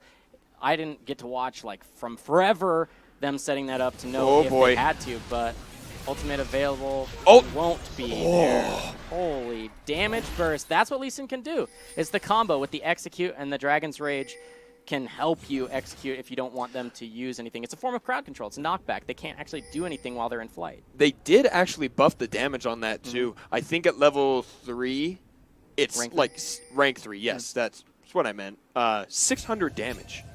Or something stupid like that. And it is a bonus huge damage number. based off of who they like knock into, right? Yes, They deal yeah. more damage. So, Lee Sin, 3-0. We're 10 minutes in. Neutral objectives are available. You saw him just get a successful catch in the river with the Rise there. We need to see a little bit more because although it is the Ornn team, Lee Sin going to get outscaled pretty heavily by Wig 5 here on that Volibear. Lee Sin, not the greatest scaler. Does get seen by a ward here too, but this could be a 3v2 very easily with Rise heading up here. Looks like they're going to be looking for a fight. Dragon's Rage not available. All right, so Call of the Forge God is there. Wig 5 wants to jump in. That is the ultimate from Maokai. All the damage going to be going on to Meteors, but the knock up there. God the King on a rampage. 4-0 right now, making Wig 5 have to flash. Yeah, they forced the flash out of the Volibear. Echo not able to get there in time. He doesn't have teleport, doesn't have flash. He was clearing the wave when they started that. That is the power of this roaming Rise. You just show up to fights that aren't necessarily designed to go your way, but now you have a numbers advantage, so why not win a fight? And that's exactly what they did. They need to keep doing that, keep pressing this early game advantage that they've accrued for themselves through, like, really nice gank pass from this Lee Sin. He's applying the pressure he needs to, and with that Tiamat, he's keeping up in the CS numbers in the jungle, too. Really nullifying any position that this Volibear could try and come through. There's really just nowhere he can, because he's got the vision in the top side, and he ganks in the top side. Now he's coming to the bottom side, and he's only staying out of vision, saying, where do we have it? Can I gank? And if not, let's go. I'm probably saying, let's go for the dragon. If they're basing, why not? We can clear out the vision, and if they're not here, we're not diving an empty turret. No point in pushing hard when we can get something else for free. They don't actually go for the dragon. I'm disappointed in that, because I think it would have been free. Well, and especially because you have the control. Oh wait, that's a red control ward. Yeah. They don't have. They do have vision in the pit, but they don't have anything surrounding it. So I think that they decide it's just a tad bit dangerous. But when you've got your bot lane shoved and your jungler right there, I can see what you're saying. There's no reason really not to. One thing about the top laners I noticed is the keystones here. Ornn going for the Grasp of the Undying. I like that. When I play Maokai, I go Grasp of the Undying. I don't, you don't get as much burst damage in all of the ways you can with that.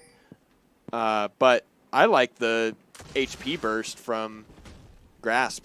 Makes you tankier, percent health damage. The basic thing here with Aftershock is you can't die on your first engage on those fights. Like, you're just way too tanky. Yes, you'll deal a little bit of extra damage when it bursts, but the amount of resist it gives you is just insane. But you just can't die because you're already tanky.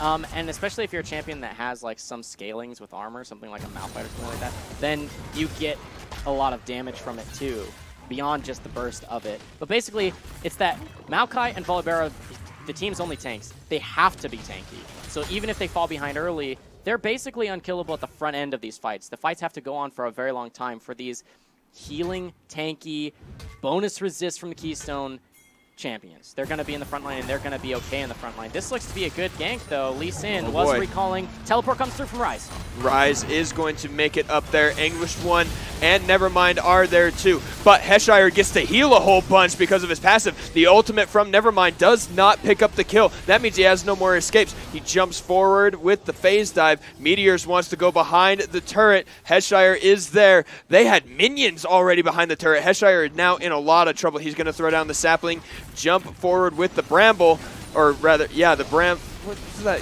It doesn't matter. Advance. He's going to die. Twisting advance is what I meant to say the whole time. It's the bramble smash. Why did I want that word to come out so much? So the twisted advance. The Brambles is ult. Yeah. The rolling brambles? I think it's just the Brambles. Okay. I don't even know. I don't know. Okay, but Here we go. Volibear, he's really tanky. He's looking to clear out the wave so they don't lose first brick. Yes, he is tanky on the front end, but now that's on cooldown. They've got a cannon wave. I don't think you can defend this. I think you just back off and try and take some of your jungle as a consolation prize. Okay, gonna dead try Volibear. Dead Volibear, 100%. All right, there it is. Deadly But Sin is it a tanking deadly too sin? long. It is Ooh, not. They traded It is tower not. aggro. And the cancel of the TP is interesting too. Wow. There we go. They do not only get first turret, but they get the first 2 turrets of the game.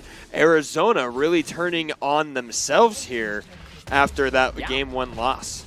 Yeah, they change up the draft, take a different strategy, and they're playing extremely well. The Rise, I think, is the linchpin to all of this. He's been doing so well, showing up to what would have been 2v2 situations, making them 3v2s, and that becomes so detrimental for USC because they thought they had a good situation. Turns into a real bad one when the Rise shows up. He's able to burst people out. Now he's 3-0-2, 4-0 for Lee Sin.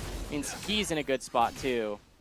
So the unfortunate thing for USC up in that top side was the use of the Chrono Break for damage. That's why Echo cast it.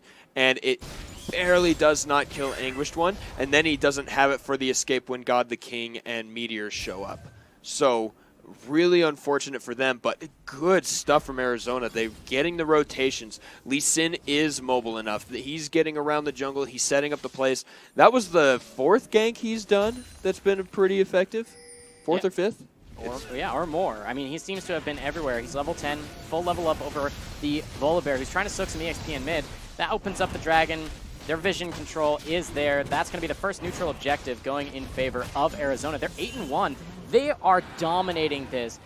I think it's moving too slow, though. I think they need to be taking more fights. Almost landing Sonic Wave there. But here we go. This is the crowd control layering onto ADC Win. Heshire gets the black shield, but there's a trap onto Anguish One, taking a whole third of his hit points already. I was hoping for a Call of the Forge God to continue that aggression, but instead, Rise is on the bot side, going to go ahead and do the split pushing. I mean, Nice that was essentially ultimates used to get summoner spells, right? It was the teleport that came through from Anguish One, meaning he has to take the long way back to top lane. I mean, it's a little pushed for him to be up there anyway, but oh my goodness. The headshot damage with Infinity Edge, if it crits, would be even more damage than that. And if like them can keep landing bindings, that's good news. But there's a fight in the bottom lane. Nevermind uses the ult out. Looks like Meteors is in a 2v1. He flashes forward, does get the kill onto Nevermind, but has to go against Wig 5. He's got the Realm Warp happening, and Wig 5 cannot make it happen. Nice work from Meteors here. Good fight, good roam, and it nets them a third outer turret. Yeah, I mean, they're in full control of Summoner's Rift at this point. They have the gold lead, they have the vision advantage, and when you can win side lane fights like that, it is even better. Especially when you can escape like that. It was kind of an awkward use of Volibear's ultimate at the end of that fight. If you can't interrupt him, you're not going to kill him. He's gone, so save that cooldown. But to each their own, I suppose. Yeah. I think that USC is getting antsy here.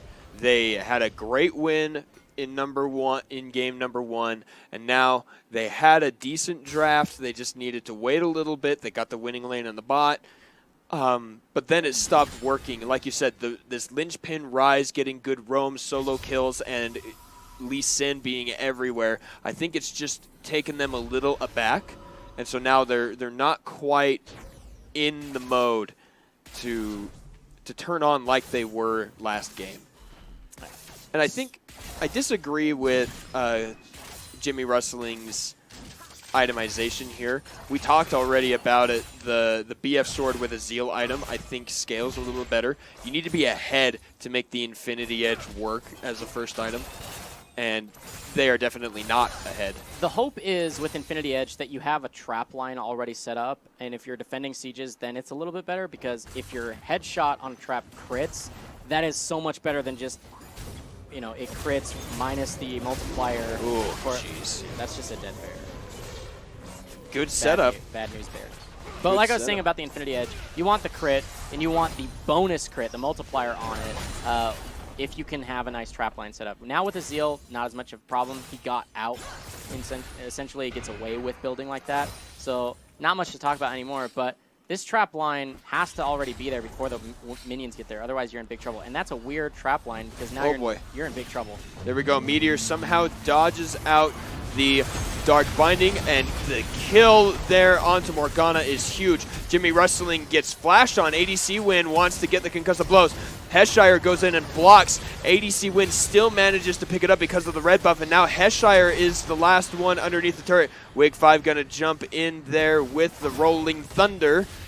Scatman jumps ahead, takes 3 turret shots to protect everyone. Tier 2. This is in their face. This is a 10,000 gold lead. They're just playing with their food at this point. I mean, just play a little bit more methodical like USC did, and you should be able to get this win. I think if you start diving a little bit too crazy, you could open up a possibility for USC to catch you in a throw, essentially. So I say slow down a little bit if you're Arizona, because you're looking a little IP, and you don't want to throw this game. No, definitely not. Because if you do, that's the end. That's your playoff hope gone. God the King gets slowed. Proto Belt cast. A lot of damage here. He will have a slow from Nevermind, but instead gets the safeguard to a minion and gets out. So everybody kind of resetting at this point. Mid lane seems to be the pressure. This is that awkward moment in League of Legends where if you've already had some towers on the outer, like your outer turrets have fallen, If you've already taken the enemy's outer turrets, you're not exactly sure where you should be setting up, where you should be pressuring, because you have so many options. And when you come to competitive play, when you have 5v5 play, and rather than just solo queue, that's where you can say, look, let's just decide as a 5-man squad, where do we want to go? What do we want to do? Where's our pressure going to go? And we'll set up the vision, we'll commit our resources, and we'll make it happen. Rather than just kind of waiting around for something, in quotations, something to happen, right? Like, where would that come from? One of these teams making a decision.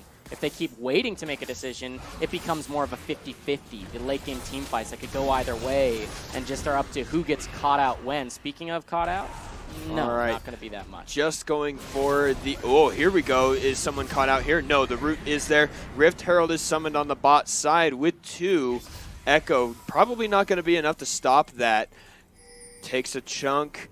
And if he goes down, then they're definitely going to get that bottom turret. And with the team moving down there, they're probably going to lose their mid here pretty quick.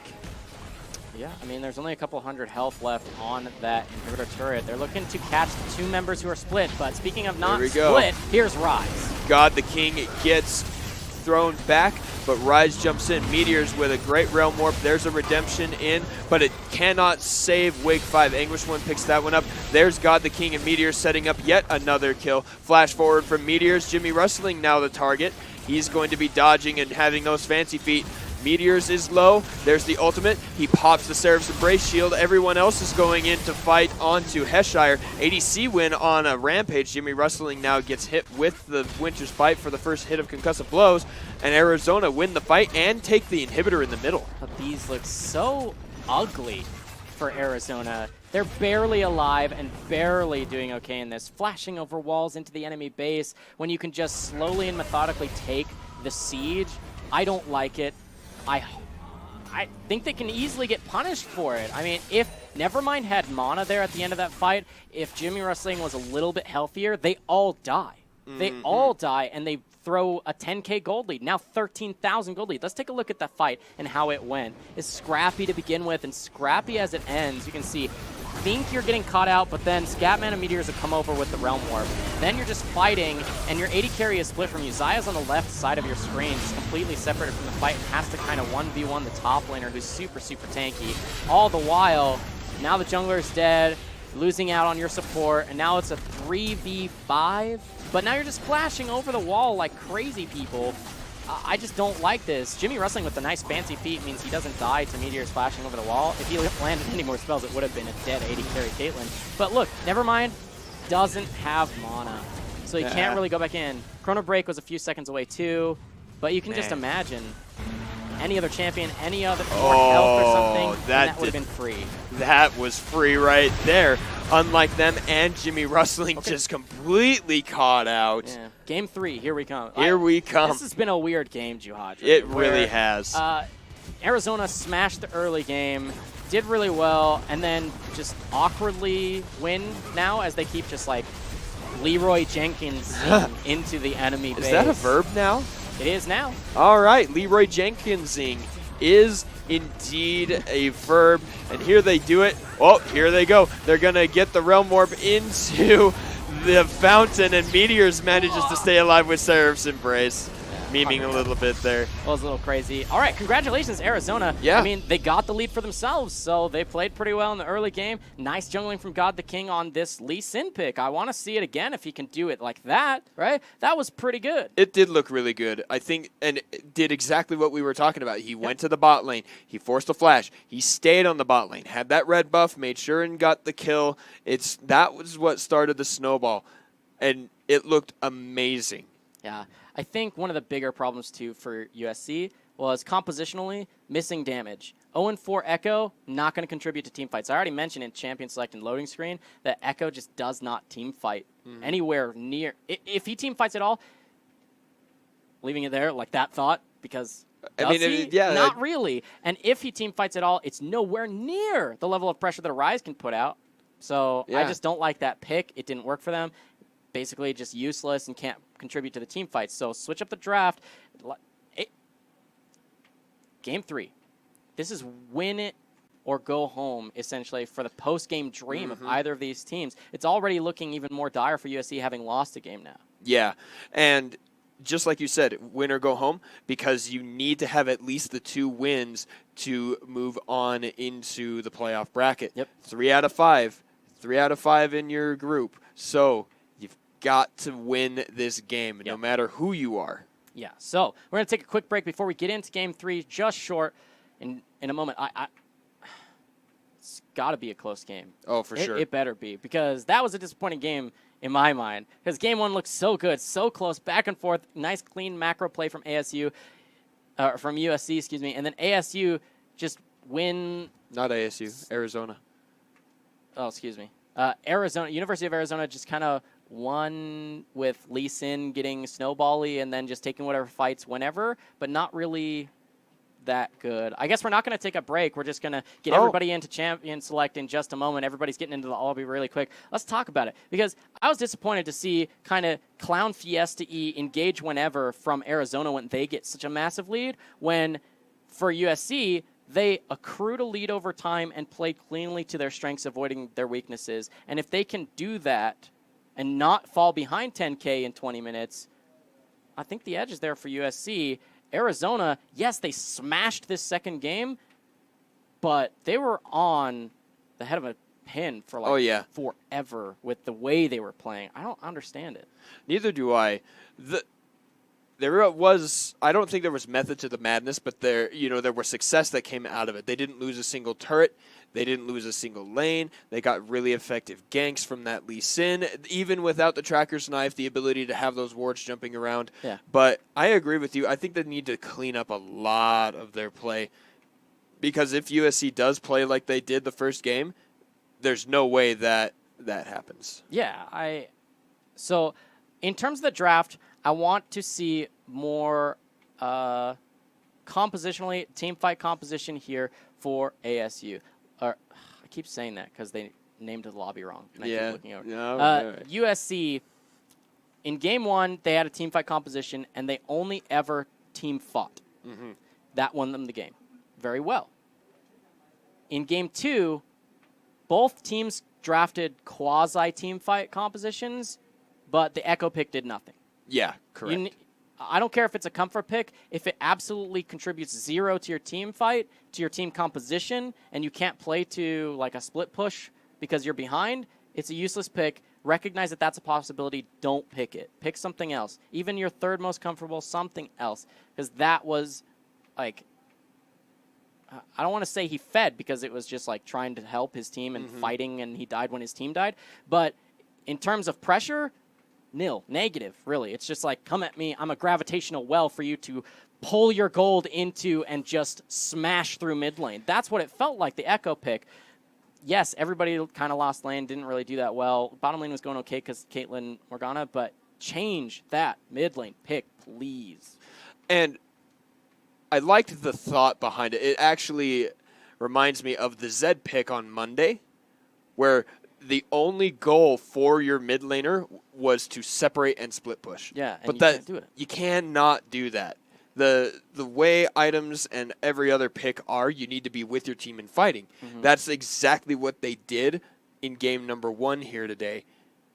And then Echo and Lissandra, yes, they're both split pushers, both mages, but think about what Lissandra brings to a team fight. Yeah, a lot. A lot. AoE crowd slow, control. AoE root. You've got the invulnerability on yourself, or the complete just you can't do anything on an enemy. But then when you think of Echo, he's got one AoE thing. If you engage with the phase dive into the circle, like parallel convergence, get your shield, deal a lot of damage, and all those kind of things, it can work, but there was no setup for it. So I agree that it needs to go away. Yeah. Something team fight oriented, or set up your split push much earlier. Yes.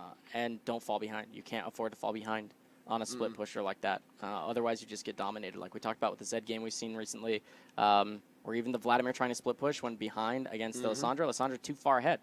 Yeah. That's just disappointing. But I expect a close game 3. That last game was a blowout. I don't think game 1 was a blowout, although the gold lead was massive at the end. But that's normally League of Legends, right? Somewhere near the end of the game, the gold lead is huge because somebody's winning, right? Right. Very rarely do you see equal gold and then the game's over somehow. It is normally very rare. Those are your 50, 60, 70-minute matches, right? There's a lot more tools, a lot changes in the last recent patches to make it so that we're not seeing those 60, 70-minute games. So I guess it's up to the draft of how early we'll see these games play out to a victory for either one of these teams. Let's get into Champion Select for Game 3 out of 3, a win under the belt of each of these teams. You can see USC versus Arizona, Game 3. It's right here on your stream for the draft. Swain going to be the first ban. I have to say, I need to see the Lissandra banned out against Nevermind. 100%. Oh, yeah. It was way too good. As weird as that sounds, right? Because it's so rare to see that pick anymore. She had a stint in pro play for a while, but just now it doesn't seem to work, but Nevermind made it work. So, you know, the respect ban should be coming out, but there's another respect ban. Lee Sin, they're like, no thank you, God the King. Yeah. We don't want that. You know, I don't know if it's worth a ban. It's okay to ban it if you just lost heavily against something like that. But though it was the reason they lost early game, I think you can play against it a little bit better, right? Like, you can ward out and know where he's going to be. Don't waste your flash early. I don't know. Lee Sin's just not a strong champion right now, so I'm kind of tunneling a little bit on that note. Yeah. But God the King played like a god and a king on that champion, so I'm okay with that ban for those reasons. I can see that too. So we'll have to see what's going to be the first pick here, because with all of these bans coming through, there's very little left in the jungle, and not a high priority Lissandra available either. So what do you think they pick here for the first rounds here, the first 3 picks for either of these teams? Well, I would like to see Azaya Rakan. Yeah, You know, Zaya and Caitlyn are available. Morgana and Rakan are both available. Ooh, okay. We do actually have. We are over onto red side. That means there was a pick. That was a Kaisa lock-in over there. There it is. Yeah, just took to look a little bit longer for us to get the graphic there in the newest champion. And that's going to be answered with the Xayah and the Sion. I like the Sion pick. Even though the Rakan's available, you don't need Rakan, but he's very strong. Now you force either a Rakan pick, or you have 2 very strong picks already, and you add the Rakan, and you don't show any of your mid or your jungle. Yeah, whichever one you're going to shift this Sion to, because if they take the Rakan or you just don't want it, you can put that Sion as a support pick and still have flexibility to pick your solos. Now they're going to show this is the Gragas pick for Wig 5. This is okay. We haven't seen it from him yet because he's normally been their AD carry, switching over role swap today with Jimmy Rustling. I don't know. I think you go for your support here. You don't want to show anything more. They're going to lock in the Orianna. I'm okay with that too. Picking Orianna blind is almost never punishable. No, it's really not. More importantly, Nevermind has to be on a comfort pick. Because last game, he was not. No. Yes, it was his second most played mid laner, but he got trounced and couldn't do anything to contribute to the team. Yeah. Orianna, even if you're slightly behind, you can still do some to contribute to a team fight, and I think that's really important. Well, she's always been able to do that. Orianna has been a staple pick since at least Season 2, where Taipei Assassins used it to win the World Championship. There is that TPA skin. Yeah, that's what I'm saying. So that was Season 2. I imagine she was, even before that, just always this really consistent, really safe, high damage, movement speed, shield, all those kind of things. It's the agency. She has options. She can contribute in all sorts of ways to team fights and is a very safe pick in the lane, nonetheless. Very control mage, like AoE control, area of effect damage, area of effect crowd control, and the ability to shove a wave. There's nothing that Orianna's really missing other than, like, say, hard engage. But you can try and maybe do some of that with, like, a flash ultimate or something, but you normally don't see that anymore. I want to talk about how these bans are focused on the follow-up engage, I want to say. These champions, the Gnar, the Lulu, Rakan, and Ryze, these are those champions that can follow up engages very well, because Arizona has engage up the wazoo, right? Yeah, they really do. You have Anguished One here. Now that you see the Taric, you know that's going to be a top lane Sion. You see Anguished One is on the Sion, and then God the King going to go back to that Sejuani pick that we know he's comfortable on. I want to see now an aggressive bottom lane. The problem with Kai'Sa, even with the buffs in the recent patch, is she's still that short range 525 buff range. It used to be 500. She has a lot of damage and dueling potential. You need an aggressive support. I've even seen Maokai support, just because he can flash root you and add stacks of her passive to you, can be really aggressive for her to pop off. She scales extremely well, so it's okay to go for a Janna like this. Janna scales really well, makes the AD carry scale even better. Disengage is nice to have too, so I'm understanding it a little bit more here, but I would have liked to see something a little bit more aggressive, because now, Alistar would where's have been the really engage? good. Yeah, my question here is, where's the engage outside of Gragas flash body slam? Well, it's not there. Even if you don't need the flash body slam, you can get the ball onto Gragas, and if he gets a good knock up, and you can coordinate it correctly with his own ultimate, you can get a really good shockwave. Or lack of coordination could mean whiffed ultimates in one way or the other. Precisely. It's tough, man. I worry about the non-aggressive, the more passive support pick here, because they're missing options. I say that a billion times, but they're missing options for engage. Whereas Arizona has an option to engage almost on every single champion. Even the Xayah can just go super aggro with her feathers and then maybe get a root if she's crazy. But every other champion has like engage tools. It's a little bit harder with Tart because you have to flash too, but you have those options. Whereas Gragas is the only one, short of Jimmy Rusley ulting into the enemy team, which is a little bit more ham than I would like to see. It'd be weird. I don't want to see that either. But now we're seeing the adaptation that Arizona is able to make. They've grown over this series, and that's why we like the best ofs, because we can see things like that. We can see, okay, we know that the Lissandra and the Skarner are bans we need to keep because those were so effective game one, and they, let's face it, USC did not look good without those two champions. Yeah. So keep them banned. Excellent there. And then you can experiment yourself. You get your Azir back, keep the Xayah in the draft, and then you get something like Sejuani with decent enough mobility as did Lee Sin. So looking really good for Arizona here for game number 3. I'm still worried about USC, like you were saying. I think the most telling part of this draft is that Arizona forced the Rakan ban. And by force, I mean brought it out, right? Like the ban had to come through, or was chosen to come through from USC, when I think it would have been smarter for them to ban out the Azir. If you're banning out the Ryze because he was strong last game, you may have forgotten about what happened last time. Arizona may have lost game 1, but Meteor's got a quasi-quadra kill on that champion. I think he got the quadra. It was delayed. It was 4 straight kills okay. off of the Baron, but it was a triple, and then it was delayed, and he got the quadra on them. But honestly, it's like you need to see Meteor as being uncomfortable. He's been comfortable in game 1, comfortable in game 2. It was a slow, methodical, well-thought-out macro play that USC got game 1 to be a victory, and then they just got trounced because Meteors... It was Meteors in game 2. I'm saying MVP game 2 Meteors. Yeah. Ryze just showing up to every single fight whenever he needed to and turning it around, getting the kills. It was when his team was taking 2v2s and kind of getting caught that he just shows up and says, hello, I'm here. I'm a mid laner. I've got items, and you're dead. Mm-hmm. In about the space of that time, too. Like 3 seconds really after he quick. shows up, and he deletes someone out. And so I think that's what we're going to need to see from Meteors again. And the setup here with Anguished One and God the King is going to make that so much easier. And then decent engage with the Cosmic Radiance from Taric as well. That Shurima shuffle away, my friend. Yeah. If you're invulnerable, there's no reason not to go in there and throw an enemy team that's trying to run away back into your team. The only one you really don't want to throw in is the Vladimir. You want to throw him out of your team.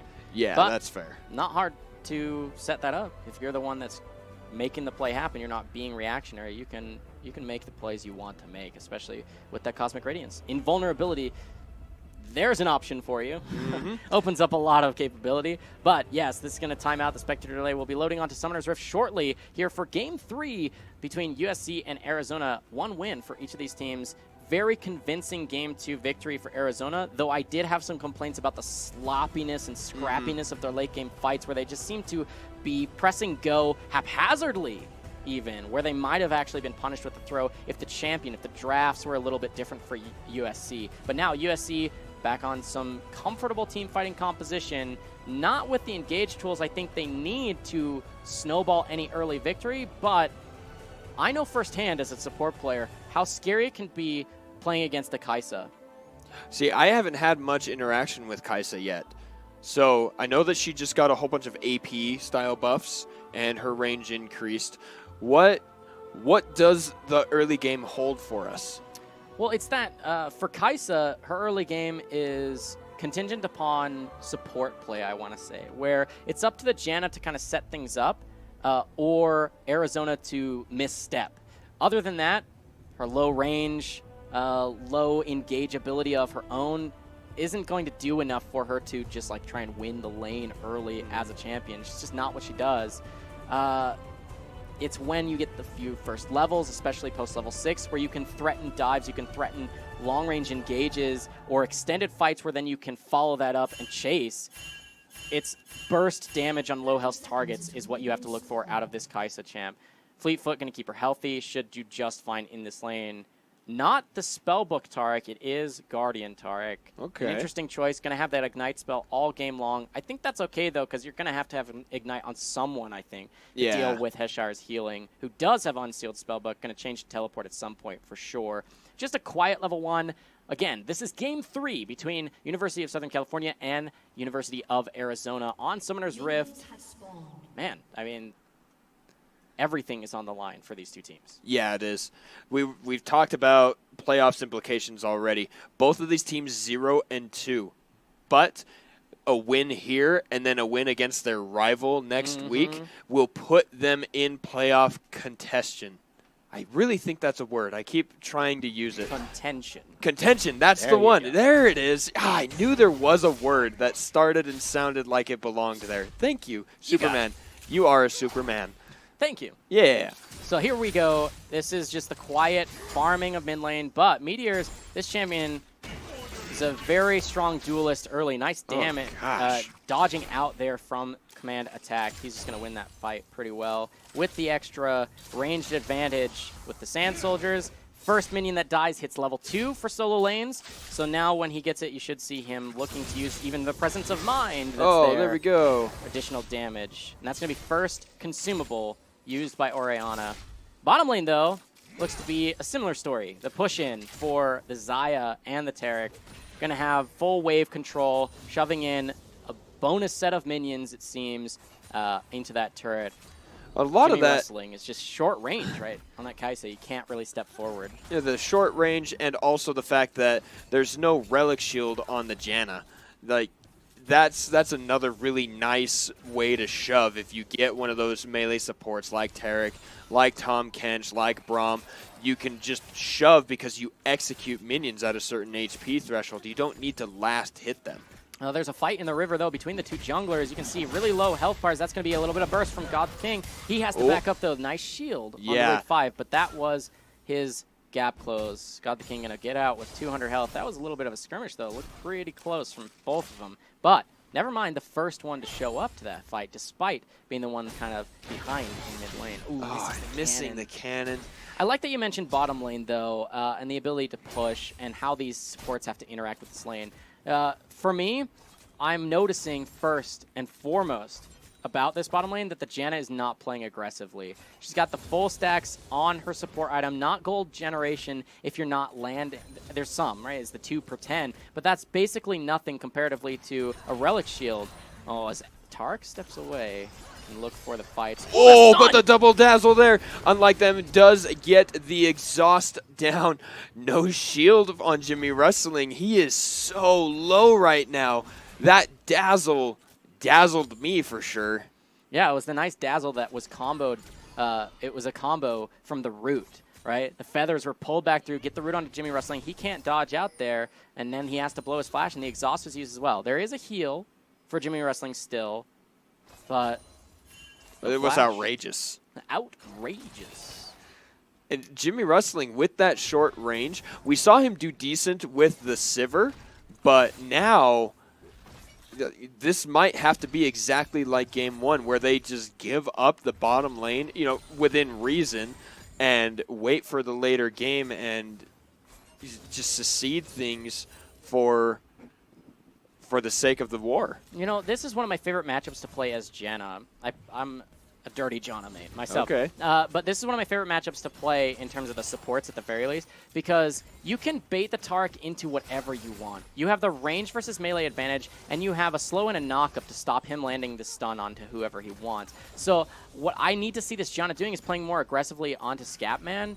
As long as you're not right up against a wall and you are limited in your dodge potential because of that, then you have the bonus movement speed. You can dodge that. You can knock him up if he actually has nice predictions, so you can stop the engage. What you need to be doing is stacking your gold and dealing damage. Your W does so much in these early levels, especially if you're maxing it first, which I do, I think you should do, to be able to actually have presence in lane. Otherwise, you're just this... and I'm not calling unlike them bronze, but it's that classic bronze Janna that just sits behind you and waits to shield you when something happens. That's a Janna that does nothing. You need a Janna that does something. And at this point, it's the something, which is being aggressive, playing to the strength of that range versus melee advantage. If you don't want to bully the Taric, bully the Xayah, and the Taric will look for those stuns, and you make him miss out on that spell. Then when he misses, you have windows of opportunity where your AD carry can now breathe when farming. Because right up until this point, it's, if I step forward as 525 range Kai'Sa, am I just going to get stunned and die? Well, the answer might be yes. But if Janna can give you more breathing room, do it. But now, breathing room or not, there's a Sejuani there looking to draw some blood. And it would be first blood. It would indeed. And it would help lead into either this Ocean Drake, which is fantastic for early laning phase, or into a lot of pressure on this first turret. You want your Xayah to get ahead here. It's already a winning lane. There's no reason not to come and visit. However, right here, Jimmy Rustling and Unlike Them really want... Wait, here it goes. All right, they're going to test. Through. Oh, boy. But nice timing on the Howling Gale means Jimmy Rustling is hit with the mails, or with the Dazzle, but the Howling Gale stops the engage from God the King. Don't do it, Wig 5. This is bad news, Bears. It is very bad news, Bears. Half health bottom laners, and you're likely on a ward. Are you dead? Here we go. Dazzle is there. Will he flashes away, so, he's not quite dead, but then he misses the body slam as well. No one saw it. Pretend I didn't say that. But now, here's the first back for Arizona. I think Jimmy Rustling and Unlike Them want to shove this wave because of the back timer and go back themselves so that they don't lose stuff underneath their turret. But, BF Sword already for the Xayah. Yeah, and they based on a cannon wave, meaning they're not going to miss out as much. It's a great base timer for them in the bottom lane. They already have that pressure. Luckily, Kai'Sa's not terribly behind, but she is behind. Yeah. And that's... As long as you didn't give up first blood and you're not actually having your turret pressured, this is okay, I want to say, for USC. They're doing okay. I need to see more from the Janna. I know I'm nitpicking it, probably because I play it too, but if Janna can't actually min-max that champion, that could be like a lost condition. Because by picking that instead of hard engage, you're saying this Janna will do more for us than pick potential or engage potential. And right now it's not. What's really interesting, even 15, 17 CS behind, look at that. Jimmy Rustling winds up with the exact same items as ADC win. Yeah. That is crazy to me. How did that happen? Just looking for different items, right? If you're going to be building, it looks like both of these guys are going for the Essence Reaver first. If you want the additional vision, a little bit more sustain, you're stopped from getting the next 350 gold item, which would be another longsword. So there's probably 170 to 200 gold that was still in Wynn's inventory. Whereas it's probably zero on Jimmy Rustling. So there you go. The math. Math OP. That's what Janna needs to do. You just keep hitting the W, auto attacks because he's slowed and out of range of you then for him to stun you. You just got to keep going with that. One, you'll accrue a massive gold lead over a melee champion by doing that. And then two, it's health. You're going to make him use his mana pool either to heal himself or he's just going to die because he'll keep getting too low.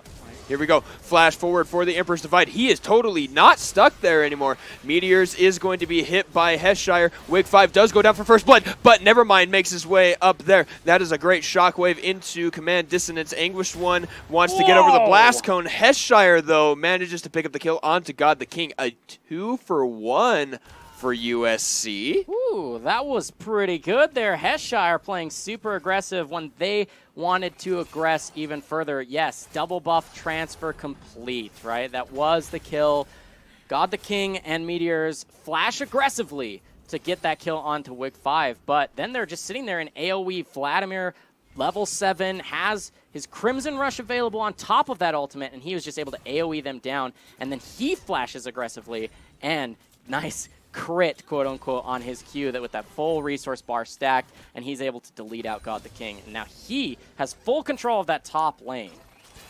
Looking good here. These are the type of things that helped USC win game number 1. So if you want them to win this game, you need to see more plays like that. Arizona going in pretty hard up in the top side, not quite able to translate it into anything, and then, you know, props to Jimmy, and unlike them, even though they're in this kind of losing bot lane with the Kaisa, the lower range, the inexperience because she's brand new champ, they're just, they're holding relatively even.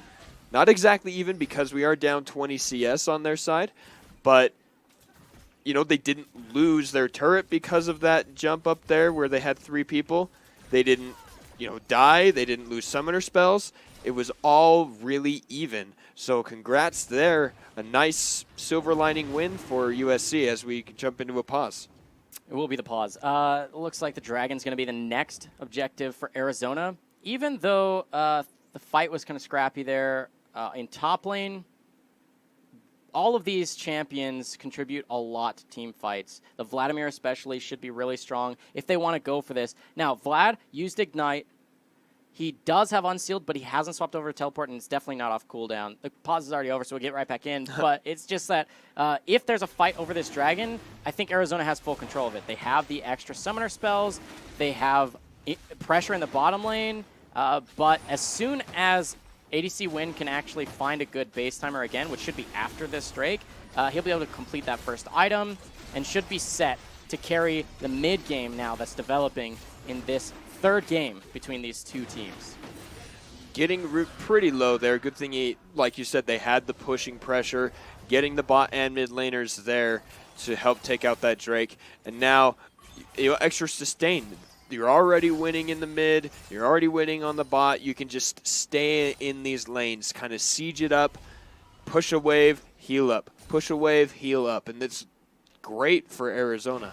Yeah, it really is. And you can see the CS lead for this Xayah is really huge. Never mind getting bullied under their turret too. It's similar to what's happening bottom lane. The advantage of those champions creates that bully potential. Shove them into the turret, bully them under their turret, and you get bonus minions accruing over time just because you're healthier and you're not having to fight a turret for that CS. So you can see, going to miss out on just a few more here too. The fight. But the shuffle, he gets the ultimate and pops the stopwatch. One more hit. Meteors trades the kill. That was so close. Nice play by, I think Nevermind gets the outplay. Yeah, I would reward say on that if you start with 30% health and you 100 to 0 the guy who's diving you, that's pretty good. It's pretty good. So nice outplay there by Nevermind. That's going to be inspiring to him. Uh-oh. Random jungle kill. God the King dies at the turret. So who's the king now? I don't know. Is there a prince? Prince Wig 5. Okay. So we're back in like 1800s Europe. There we go. Unlike them, nearly goes down, but barely gets the monsoon enough to knock away Arizona's bot lane and heal himself enough to narrowly escape. Yeah, it unlike pounds them, all those biscuits. he has no health left, though. Oh, so my you gosh. have to be very, very careful. Summoner spells are on cooldown. There is the heal was used there to keep unlike them from actually falling, but there was kind of a wasted Cosmic Radiance too. Yeah. They were already full health, and they weren't actually diving, so I'm not quite sure why it was used. If they weren't going to just keep diving the turret, Well, I think they should have. Even if you don't have a wave, if you get him that low and you already canceled his ultimate because of your stun, just keep walking forward. You have Flash, you have Ignite, you have all these tools to just finish off the kill, and you can Crimson, you can use your Cosmic Radiance on your way out, or on your way in like you were channeling. One way or another, you just keep aggressing. And you just saw your jungler fight in the middle. So you know that they're not there. Speaking of junglers, looks like an engage up here in the top. Gragas is going to be pretty healthy, but not go back quite yet. They're going to take out that ward and get... Ooh, are they going to go in? Oh, Anguished One, buddy. You are in the wrong spot. He can't ult now. Let's see. Here, there's the slow. Anguished One flashes away, but the shockwave is in range, and Anguished One goes down to Nevermind.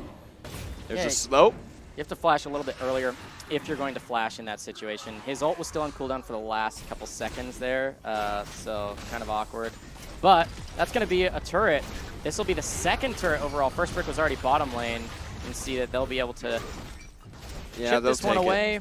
That's going to get their gold lead to just about 1,000 now. Because, yes, the kill score is heavily in favor of USC, 5-2 overall. But if you just look at the CS, everywhere but top lane and jungle, but we never care about jungle unless it's a level lead, which it is right now. We'll talk about it in a moment. But you can see mid and bot, massive CS advantages in favor of Arizona. That's why the gold is actually still in their favor. Plus those turrets, that's a lot of actual dollar bills, y'all, right? Like, you've got the items, right? Well, and let's do the math on it, right? It's 15 CS equals a kill worth of gold. So you're 15 behind in the mid lane and then 30 behind in the bot lane. That's 3 kills. Whoa, they're down 3 kills. Yeah. And then the 2 turrets is the rest of the lead. Yep, it's pretty simple math. Pretty simple to figure that out. And you can see there's a lot. I like this pickup from top lane. Anguished One, now going to be sent his lane assignments bottom lane. That's smart here from Arizona. They're the ones rotating properly in this mid game. Nice lane assignments. I don't think he dies here. Yes, he only has like magic resist, but he also has 2,000 health. Yeah. So good luck chasing him and somehow locking him down with 2 champions that don't have crowd control. One of my favorite things to do with Sion, I've been picking him up recently, is you run the overgrowth, where you get hit points for minions, and then that just stacks on your soul furnace, that W. Yep. You just get hit points after hit points after hit points, especially if you can farm decently well, which is something I'm working on. But it's entertaining. And then you can rush, rush resistances because you've already got hit points. Yeah. Awkward choice here for Arizona. They start the Rift Herald, which they do have control of this top side, but they don't have their jungler. So they're kind of making weird decisions in my mind. If you have a gold lead and you think you have their pressure lead, and honestly, your champions are in their correct places other than your jungler, you need to be pulling your jungler over. Like, Sejuani doing Wolves right now is really confusing to me, because even if you gank bottom, you're not going to get anything for it. It's extremely unlikely that you're able to kill out an 80 carry and a Janna support with Sejuani and Sion, neither of which have a damage item. But they're going to try. There we go. The ultimate is used onto Jimmy Wrestling. He jumps away, but nice shields here. Going to get hit with the permafrost. A good Howling Gale will stop for a little bit. But now Heshire wants to get in here. Anguished One and God the King are both really tanky. He gets hit with the permafrost. And wow! The crowd control is pretty big here. Anguished One going to take a lot. Dodging out the Emperor's Divide with the pool. Gets the heal from the second part of the ultimate. Blue turret goes down in the top side. Heshire dealing a lot of damage, but cannot make it work. Wake 5 throws the ultimate. Doesn't hit, but the shockwave does. God the King is going to die here. Wake 5 picks that one up, but so much dedicated and no real answer to the turret that got lost in the top side. And still a 2-for-1 in favor of Arizona. Yeah, I kind of eat my words there because Sejuani and Sion do end up killing Jimmy Wrestling, but honestly, that never should have been the case. There's no reason why a Janna and a Kaisa should ever get caught by 2 melees. Especially because they had a ward in that brush. You can see it's gone now, but they had it. They saw Sejuani jump over the wall, and they should have immediately left, but they stood completely still. Yeah. I'd say we should see a replay of what happened, but honestly, I think it would tilt me. So let's look. Yeah. All right, mid lane. Orianna, really, really strong. Hasn't really been there for any of these fights, though. Yes, she has the 3 kills from early on, but in the last while, she just hasn't been there, right? Nah. Did trade 1-for-1, the kills under the turret, and trade with Meteors, but that's Meteors getting, never mind, that low underneath his own turret, right? And now that that turret's gone, that might happen at the next turret, or at this dragon. Could be an explosive team fight. Jimmy Wrestling going to get low from doing the Gromp. He's trying to get a little bit more, but one step ahead is Arizona once again on the map. They have full control of this side of the map in terms of vision. Look at that, lit up like a Christmas tree, Juhadre. Words littering this side of the map. No ultimate from Wig 5, and he gets hit with the ultimate. That is an Arizona Drake. He jumps in. This is not a good fight. Cosmic Radiance goes in. They need to disengage now. Now that it's gone, though, Heshire is here. He drops the Hemoplague. It lands onto Meteors and Anguish One. They pop the Honey Fruit. Dazzle is missed. That's the flash. The ultimate from Anguish One, but there's the cast from Wig 5. No one has died yet. Wig 5 does end up going down, and now Heshire is going to be the next target. That's a good Howling Gale.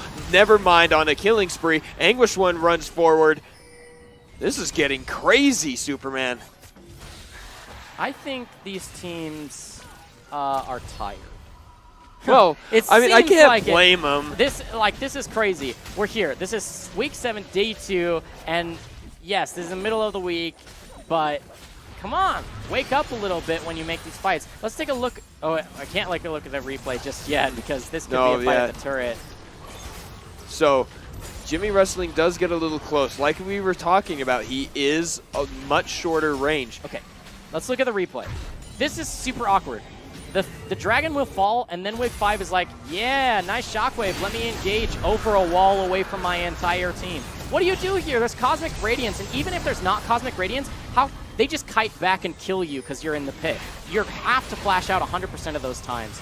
Now, Heshire is going to try and force this fight a little bit. I like that they split it up right as the Scion is going to go gold right through. Man. And then he can't actually apply damage. But look, they're in these tight spaces, going to get knocked up. There's a lot of crowd control. Wigfire is trying to tank everyone, but he's not that tanky yet.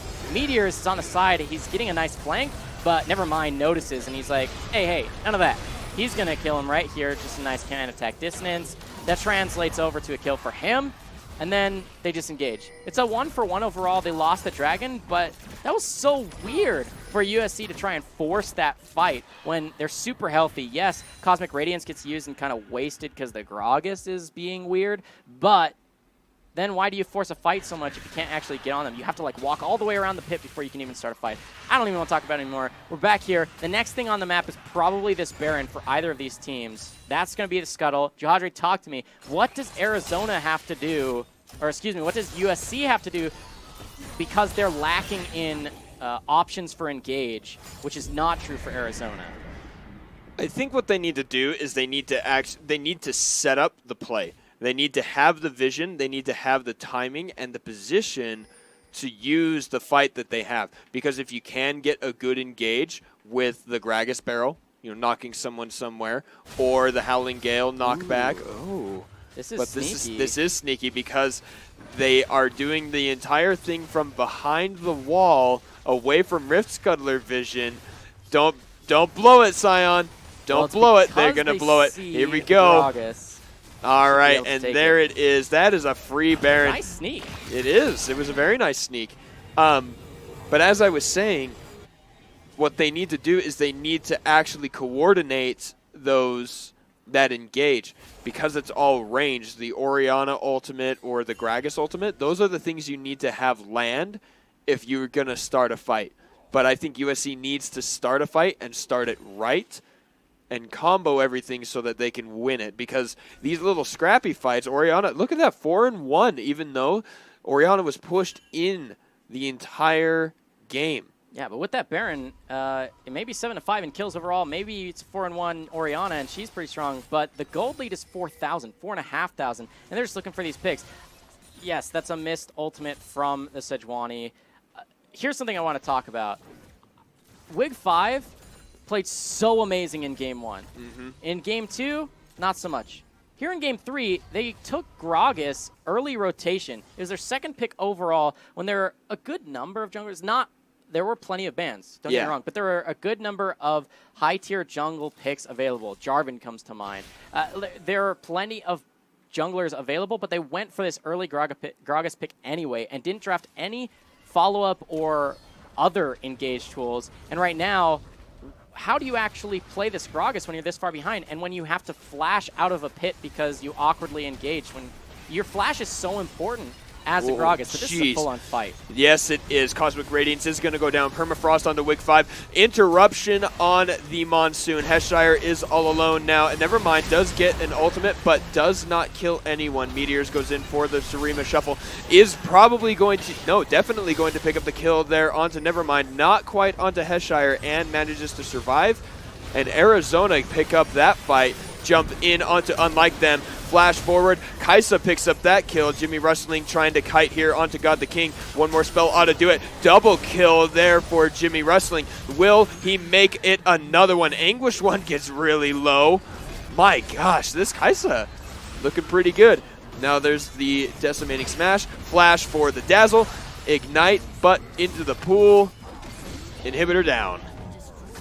Yeah, a little bit weird back and forth play here. In the base, it is broken open, though. That's going to be the Baron translating into an open mid lane. The inhibitor has fallen here. 25 minutes into the game. I want to take a moment to talk about how the draft kind of evolved. They banned out Rakan instead of Meteor's Azir.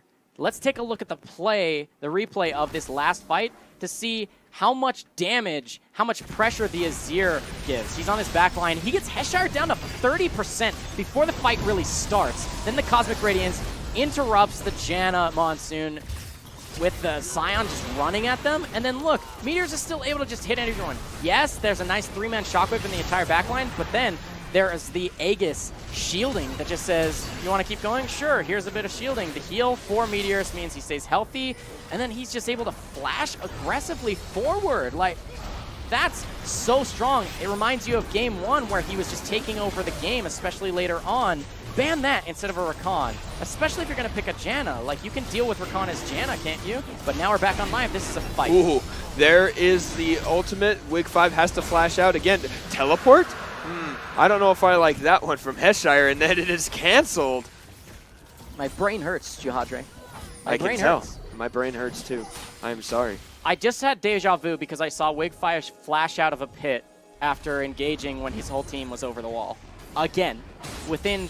what was it? It's probably exactly 5 minutes ago when his flash was up. That was so weird. 6 because of dragon spawns. Well, yeah. So, awkward once again. And then the use of summoner spells around that dragon is just weird. You see the teleporting into a pit when, again, it's over the wall away from your entire team.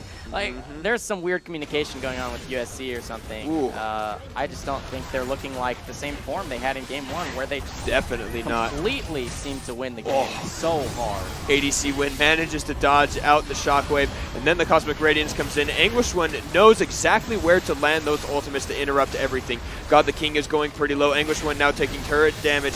Heshire gets killed. Nevermind gets thrown with the Emperor's Divide. Scatman now the target. Jimmy Rustling is on a killing spree, though. Will it be enough to come back in this game? Playing pretty far forward. 4v3. They are going to disengage. They are going to give up this inhibitor here, and I think that that's wise. You know, this reminds me of Game 2 where Arizona was ahead, but they kind of maybe got ahead of themselves in the sense that they took some risky fights. Last game, they didn't lose members when they did it. They got really low, but they didn't lose members. This time, they're losing a few members when they're taking these really aggressive re-engages or dives. I think that's punishable, and especially as the game gets later, and Kaisa, the one who's surviving most of these fights, deal a lot of damage. As soon as she gets a little bit more damage, maybe the Infinity Edge, depends on what her build path is going to be, because there's a lot of options, could spell bad news for Arizona. They might actually throw their lead. Yes, the base has been broken in 2 separate lanes, but mid lane should be respawning shortly. Then bottom lane, yes, it's far enough away from the Baron that it gives that extra pressure. But Arizona playing a little too aggressively, I want to say. You have to make sure that you're all on the same page, engaging onto a target and taking a fight. And if things don't go your way, if you miss those engages or if they don't, or you waste Cosmic Radiance, don't force it again. Just back up. Wait, you're already winning. You're not going to lose anything by playing patiently. You could lose the game, though, by playing ahead of yourself and messing something up and giving shutdown gold over to USC. So slow it down a little bit, Arizona. I said that in Game 2, and you got away with it, but I don't want to see you get spanked for being naughty in Game 3. Oh, definitely not, especially with the implications this game has on everything. Records, playoffs, everything is riding on this game here. In game number 3 of this series, a decent siege coming out of Arizona here, clearing those minions very quickly. Now they are onto the turret. The engage is there, and immediately Heshire, the one who normally deals a lot of damage, is down. Emperor's Divide only knocks in Wig 5. That is the separation there, but never mind now. With his support and AD carry behind turrets, Wig 5 doesn't manage to make it out. That is a 2 for 0 plus the turret here. Arizona ready to rush in the base. And almost a triple wave is pushing onto that Nexus turret in the bottom lane. That's going to be a slow, not quite the knockup, but enough to create the space. Jimmy Wrestling barely makes it on the platform, but it doesn't matter when you can just get melted. Orianna back on the platform, but the flashes are just blown. The summoner spells, there's the wards for the extra vision score. Oh, man. Ooh, the flash saves him. Bad, man. And there's the outplay again. Nevermind does claim that one over Meteors. Very fun to watch, but in fact, a double kill. Flash forward to shut down ADC win. Looking good, but that does mean Arizona comes out ahead with their first match victory of the PACG Spring Tournament. Yeah, I mean, congratulations. They're now 1-2. That's going to be an 0-3, meaning, you know, unfortunately, because Game 1 looks so good, I would have loved to see more of that. Amazing. USC not going to make it to postseason. They're still going to play their rivalry match tomorrow, which could have some implications as to the seeding. But, I mean, I think they gave us some. Wait, USC? Not, yeah, but not tomorrow. Oh, not tomorrow. Excuse me. So, I'm thinking weirdly. Okay, that okay. game melted my brain, Jihadre. I can see. I can understand. I can understand. I spent a lot of it like this, like yeah, watching through my fingers, being like, "What is actually happening?" Well, then why don't we pull up the schedule coming up? What are we gonna see next? Coming up in just a few days. Let's get that schedule on your screen. You can see tonight. You just saw as USC versus Arizona. Arizona takes that win. They're now 1-2, 0-3 for USC, and then the rivalry matches to kick off Rivalry Week. That's going to be Monday, coming up just after the weekend. Arizona versus Arizona State. You just saw Arizona. They're now 1-2, coming into the 3-0 versus Arizona State. Arizona State looks too clean. They're just going to blow that one out of the water. I think so. Looking really good. Oregon versus Oregon State, though. This one is going to be another really interesting one. Are the two schools going to end with a 1-3 record each, or is there going to be a 2-2 and an 0-4? Would be pretty cool to see have mirrored schools have mirrored records. It really would. I would enjoy that a lot. Yeah. But we will have to see. That is going to be the second game of Monday, April 2nd, coming up this next week. Yeah, I mean, check out tomorrow. We got Hearthstone action coming your way Thursdays. And then Friday's Rocket League. We'd love to have you stop by for more PACG action between these awesome schools that are participating. 10 schools from the Pac-12 regular traditional sports conference have banded together to put this all together, and they've been enjoying some competitive esports, and we've been enjoying casting it. Oh, definitely. It's been a blast. Yeah. Again, this is day 2, week 7. Next week is Rivalry Week. We'd love to have you join us for League of Legends, which starts once again, on Monday, April 2nd. Have a good evening, ladies and gentlemen. I would love to see you tomorrow for that Hearthstone broadcast. Yeah. Yeah, for sure. Once again, my name is Jake at SupermanCasting Maury, and alongside me is... I am Benju Hadre Sorensen. Yeah, you can catch me on social media at SupermanCasting. That's Twitter, Twitch, and the like, SupermanCasting.com. Okay, same, but not Superman Casting, the other one. All right. Thanks for joining us. PACG returns tomorrow with some Hearthstone action. Have a good night.